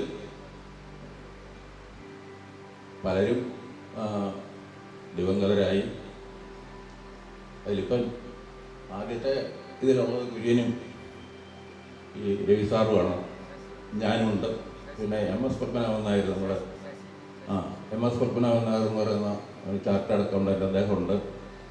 അദ്ദേഹം എപ്പോഴും ഉണ്ട്, കോട്ടയത്തുണ്ട്. ഇന്നിവിടെ വരേണ്ടതാണ്, കണ്ടില്ല. അതുപോലെ പരിക്കിലെ ശശിഭൂഷണൻ എന്നുള്ള പേരിൽ അറിയപ്പെട്ടിരുന്ന കോട്ടയം തഹസിൽദാരായിട്ട് പെൻഷനായ ആളാണ്. അദ്ദേഹമൊക്കെ ആദ്യത്തെ ഉത്സാഹികളാണ്. അതുപോലെ പിന്നെ PG കുമാരൻ ഇവിടെ മുനിസിപ്പൽ കൗൺസിലറായിരുന്നു. രാജധാനി ഹോട്ടലൊക്കെ സ്ഥാപിച്ച ആളാണ് PG കുമാരൻ. അദ്ദേഹം വളരെ കളിയരങ്ങിന് വേണ്ടിയിട്ട് പ്രയത്നിച്ച ഒരു മഹത് വ്യക്തിയാണ്. മറക്കാതിരിക്കാൻ സാധിക്കുകയില്ല, മറക്കാൻ പറ്റുകയില്ല. മാറകി നാരായണൻ നമ്പൂതിരിയുടെ കല്യാണം നടക്കുകയാണ് കുമാരനെല്ലൂർ. ഞാൻ ആ കല്യാണം കൂട്ടിയിട്ട് കോട്ടയത്ത് വന്ന് ബസ് ഇറങ്ങിയപ്പോൾ ഒരു തെങ്ങിൻ്റെ തയ്യും കൈ പിടിച്ച് ഓണക്കാലം ഉത്രാടത്തിൻ്റെ ഒന്നാണ് കലാമണ്ഡലം രാധാകൃഷ്ണൻ, വെന്നിമലയുള്ള രാധാകൃഷ്ണന്മാരാർ അവിടെ വന്ന് ഇറങ്ങി. കുറേ സങ്കടമൊക്കെ പറഞ്ഞു. കളിയരങ്ങിൽ നിന്ന് വരികയാണ്. കൃഷ്ണൻകുട്ടി പൊതുവളും അപ്പുകുട്ടി പൊതുവളും ഒക്കെ പെൻഷനായി. അവർക്കൊക്കെ സമുചിതമായ എല്ലാ യാത്രയയപ്പ് നടന്നു. ഇവിടെ പള്ളമാധവനാശാൻ കോട്ടയംകാരനാണ്, പുള്ളിയുടെ ഒരു ചടങ്ങുകൂടെ നടന്നില്ല എന്ന് പറഞ്ഞു. പള്ളമാധവനാശാൻ ഇവിടെ നമുക്ക് എല്ലാവരും സുപരിചിതരാണ്. വെറും സാധാരണക്കാരനാണ്. അദ്ദേഹം മറ്റ് ജോലിയൊക്കെ ചെയ്താണ് ജീവിച്ചുകൊണ്ടിരുന്നത്. അതൊക്കെ നമുക്കറിയാം. അപ്പോൾ കലാമണ്ഡലത്തിൻ്റെ വൈസ് പ്രിൻസിപ്പലായിട്ടിരുന്ന സ്ഥാനത്തു നിന്നാണ് അദ്ദേഹം പെൻഷനാകുന്നത്. അപ്പോൾ അദ്ദേഹത്തിന് ഒരു യാത്രയയപ്പ് നമുക്ക് കൊടുക്കുന്ന കാര്യം ആലോചിക്കുക. ഇപ്പം തന്നെ പോകാം എന്ന് പറഞ്ഞാൽ ഞാൻ ഈ രാധാകൃഷ്ണന്മാരെ കയറ്റി ഓട്ടോറിക്ഷയെ നേരെ ചന്ദ്രചേട്ടൻ്റെ വീട്ടിൽ ചെന്നു. ചന്ദ്രചേട്ടൻ ഇത് കേട്ടപ്പം സന്തോഷമായി, വികാരഭരിതനായി. വള്ളമാധവൻ്റെ ആഘോഷം കോട്ടയത്ത് നമുക്ക് നടത്താം, ഉടനെ നമുക്ക് PG കുമാരനെ കാണണം. അവിടെ നിന്ന് നേരെ ഞങ്ങൾ 3 പേരും കൂടെ PG കുമാരൻ്റെ വീട്ടിൽ പോയി. അവിടെ വെച്ച് ഈ ആഘോഷം നടത്താൻ വേണ്ടി തീരുമാനിക്കുകയായിരുന്നു. അദ്ദേഹത്തിനും വളരെ സന്തോഷമായി. അങ്ങനെയാണ് 60-ൽ പരം കലാകാരന്മാരെ പങ്കെടുപ്പിച്ചുകൊണ്ട് കോട്ടയത്ത് അന്ന് അത്രയും വലിയൊരു കഥകളി നമ്മുടെ അടുത്ത ചുറ്റുപാടൊന്നും നടന്നിട്ടില്ല. അതുപോലെ ഗംഭീരമായിട്ടൊരു കഥകളി ശ്രീരാമ പട്ടാഭിഷേകമൊക്കെ ആയിരുന്നു കഥ അവിടെ നടത്തുകയുണ്ടായി. അനവധി പാട്ടുകാരും നിരവധി മേളക്കാരും ആളുകളുടെ അംഗീകാരം നേടിയ വേഷക്കാരും എല്ലാവരും അവിടെ നിരന്നു. അങ്ങനെ ഒരു ഗംഭീര പരിപാടി നടത്താൻ സാധിച്ചു. അത് മാമാപിളകളിൽ നിന്ന് ശ്രീരംഗത്തിലേക്ക് മാറിക്കഴിഞ്ഞാണ്, ശ്രീരംഗത്ത് വെച്ചാണ് നടന്നത്. അപ്പോഴത്തേക്കും കളിയരങ്ങ് തുടങ്ങിയിട്ടൊരു 10 കൊല്ലം കഴിഞ്ഞു. 15 കൊല്ലത്തോളമായി. 84-85 കണ്ടാണ്. പിന്നെ ഇങ്ങനെ തുടർച്ചയായിട്ട് നടന്നു. ഇടക്കാലത്ത് ശ്രീരംഗത്തിൽ നിന്നും മാറി പിന്നെ എവിടെ കളി നടത്തും എന്നുള്ളൊരു വലിയ വിഷയം വന്നു. പിന്നെ കുറച്ച് നാൾ ഇവിടെ ചിൽഡ്രൻസ് ലൈബ്രറിയുടെ താഴെ ഒരു ചെറിയ ഓഡിറ്റോറിയം ഉണ്ട്, സുവർണ, അവിടെ വെച്ച് നടത്തി. അവിടെ ഈ കഥകളി നടത്താനുള്ളൊരു സംവിധാനമില്ല. ഭയങ്കര മുഴക്കവും ശബ്ദം നമുക്ക് ആസ്വദിക്കാനൊക്കെ പറ്റിയല്ല. അതുപോലെ ചൂട്, കാറ്റ് കയറി ഇറങ്ങുക, ഇങ്ങനെയൊക്കെയുള്ള വിഷയങ്ങളൊക്കെ ഉണ്ടാകുന്നു. പിന്നെ എന്താ വേണ്ട എന്നൊക്കെ ആലോചിച്ചിരുന്നപ്പോഴാണ് ചന്ദ്രചേട്ടൻ താമസം മാറ്റി കോന്നിക്ക് പോയി. അങ്ങനെ പോയി കഴിഞ്ഞപ്പോൾ ഇവിടെ വേണ്ടത്ര ശ്രദ്ധിക്കാനും ഇപ്പോൾ പ്രായം ക്ഷീണവും ഒക്കെ ഉണ്ടെന്നാണ് പറയുന്നത് ചന്ദ്രചേട്ടന്. അപ്പോൾ അങ്ങനെ വന്നപ്പം വേറെ ഒരു ഭരണസമിതി ഏൽപ്പിക്കാനായിട്ട് അദ്ദേഹം ഉപദേശിച്ചു. അങ്ങനെ ഇപ്പോഴത്തെ സെക്രട്ടറി ശ്രീ MD സുരേഷ് ബാബുവിൻ്റെ ഭദ്രമായ കൈകളിലേക്ക് കളിയരങ്ങിൻ്റെ പ്രവർത്തനങ്ങൾ കൈമാറുകയായിരുന്നു. ഇതിനെല്ലാം സാക്ഷിയായിട്ട് നിൽക്കാൻ എനിക്ക് കഴിഞ്ഞു, അത്രമാത്രം. ഇപ്പോൾ അത് സുഗമമായിട്ട് നടക്കുന്നു. തുടർന്ന് ഇനിയും അനേക വർഷങ്ങൾ അടുത്ത തലമുറയ്ക്ക് കൈമാറത്തക്ക വിധത്തിൽ അഭിമാനകരമായ അവതരണ ഭംഗിയോടുകൂടി കളിയരങ്ങിനെ അടുത്ത തലമുറയ്ക്ക് കൈമാറാൻ സുരേഷ് ബാബുവിനും ഇപ്പോഴത്തെ കമ്മിറ്റി അംഗങ്ങൾക്കും കഴിയട്ടെ എന്ന് ഞാൻ ആശംസിക്കുകയാണ്. പിന്നെ ചില പ്രത്യേക സാഹചര്യങ്ങളിൽ ചില കലാകാരന്മാർ വരാതിരിക്കും. രാമവാര്യരോട് വാങ്ങിയതാണ് കൃഷ്ണപിള്ള. ആ കളിയോഗം ഇപ്പോഴും ഉണ്ട്. ആ കളിയോഗം ഇപ്പോൾ കിടങ്ങൂരിലുണ്ട്, കിടങ്ങൂർ കളിയോഗമായിട്ട് നളനുണ്ണി സ്മാരക കലാ കേന്ദ്രം എന്നും പറഞ്ഞു. ആ കളിയോഗം വെച്ചും നമ്മൾ കുറേ കളികളൊക്കെ കളിച്ചിട്ടുള്ളതാണ്. പിന്നെ കുടമാളൂർ കരുണാകരച്ചേട്ടൻ്റെ കളിയോഗം, അതൊക്കെ പോയി. നീലമ്പേര് കളിയോഗം, ഇങ്ങനെ കളിയോഗങ്ങളൊരു ചരിത്രമുണ്ട്. ഇതെല്ലാം കൂടെ പറയാനിപ്പോൾ സമയമില്ല. അത് ഇത്രയും ഓർമ്മകളൊക്കെ ഇവിടെ മുഴുവൻ പറഞ്ഞിട്ടില്ല. പ്രധാനപ്പെട്ട പല രസമുള്ള ചില കാര്യങ്ങളൊക്കെ വിട്ടുപോയെന്ന് എനിക്ക് തോന്നുന്നത്. എന്നാൽ ഇത്രയും പറയാൻ സാധിച്ചു. ഇതിന് അവസരം ഒരുക്കി ഇപ്പോഴത്തെ ഭരണസമിതിക്ക് നന്ദിയും പറഞ്ഞ് ദൈവാനുഗ്രഹത്തെ കൊടുത്തട്ടെ. നമസ്കാരം. മുതലുള്ള ആസ്വാദകനാണ്. വെറും അമ്പലപ്പുറം പറമ്പിലൊക്കെ കഥകളി കണ്ട് നടക്കുന്ന കാലത്ത് ഈ കൈമൾ സാറിനെ MS കൈമളെ ഞങ്ങൾ കളക്ടറേറ്റ് വെച്ച് പരിചയപ്പെട്ട്, അപ്പോൾ ഇതിൻ്റെ ആദ്യ രൂപീകരണം മുതൽ ഒരു കളക്ഷന് വേണ്ടിയിട്ട് ആദ്യം നമ്മൾ ഇവിടെ വെച്ചിട്ടൊരു കളി ഇത് നടത്തി, ഒരു ദിവസത്തെ കളി നടത്തിയായിരുന്നു ധനശേഖരണാർത്ഥം. അതുകൊണ്ട് പിന്നീട് കൃഷ്ണനാരായണൻ്റെ ചട്ടുപൂർത്തി, പിന്നീട് ഉദ്ഘാടനം, തുടർന്ന് എല്ലാ പരിപാടികളിലും ഈ പങ്കെടുത്തിട്ടുണ്ട്. ഈ 11/4/74 ഉദ്ഘാടനം, 10/4/74 ഞങ്ങൾക്ക് മെമ്പർഷിപ്പ് വന്നത്. ഈ കൈമൾ സാറാണ് അതിൻ്റെ ആൾക്കാർ. അങ്ങനെ ഈ അതിൻ്റെ ഒരു നേട്ടം എന്ന് പറഞ്ഞു കഴിഞ്ഞാൽ കൃഷ്ണനാരായണൻ്റെയൊക്കെ വളരെ അപൂർവങ്ങളായ വേഷങ്ങൾ, നമ്മൾ ഈ സ്ത്രീവേഷം, അതുപോലെ ഭാര്യവേഷം, അങ്ങനെ ഒട്ടേറെ വേഷങ്ങൾ കാണാൻ പറ്റും. ഇപ്പോൾ കൃഷ്ണനാരായണനും രൂപയാശാനും ചേർന്നുള്ളൊരു സന്താനഭോഗം ഒരിക്കലും പറഞ്ഞില്ല. സന്താനഭോഗം രാമൻകുട്ടി ആശാൻ്റെ ഒരുപാട് വേഷങ്ങളുണ്ടെങ്കിലും ഈ മാമാപ്പിളകളുടെ അങ്ങേയറ്റത്ത് നീന്തി കയറി വന്നൊരു ദുർവാസാവുണ്ട്. ഒരിക്കലും മറക്കില്ല. ദുർവാസാവിൻ്റെ ഉരുണ്ട് കയറി വന്ന് ഒരിക്കലും അതൊന്നും മറക്കാൻ പറ്റുന്ന ഇതല്ല. അതുപോലെ നമ്മുടെ കുട്ടപ്പൂറിൻ്റെ പാട്ട്, ഉണ്ണിക്കുറുപ്പും ഇബ്രാഹിം ചേർന്നുള്ള പാട്ടാണ് ഈ കളിയിലങ്ങ്. ഇപ്പോഴും ഭാരവാഹികളല്ല ഞാൻ പറയുന്നത്, ഇപ്പോഴത്തെ ആധുനിക സങ്കേതങ്ങൾ ഉപയോഗിച്ചിട്ടുള്ള ആ ഡിസ്പ്ലേ വളരെ നന്നായിരിക്കും. അറിയാൻ മേലാത്തവർക്ക് കുട്ടികളെ അടക്കം ഈ ആ ഡിസ്പ്ലേ മാത്രം കണ്ടുകൊണ്ട് നമുക്ക് കഥകളി കാണാം. മുൻകൂട്ടി ഒരു നോട്ടീസും വായിച്ചുകൊണ്ടിരിക്കുക. അപ്പോൾ ആ രീതിയിലേക്ക് കഥകളിയെ മുന്നോട്ട് കൊണ്ടുപോകാൻ കളിയിലങ്ങനെ ഇനിയും കഴിയട്ടെ എന്ന് മാത്രം ആശംസിച്ചുകൊണ്ട് നിർത്തുന്നു.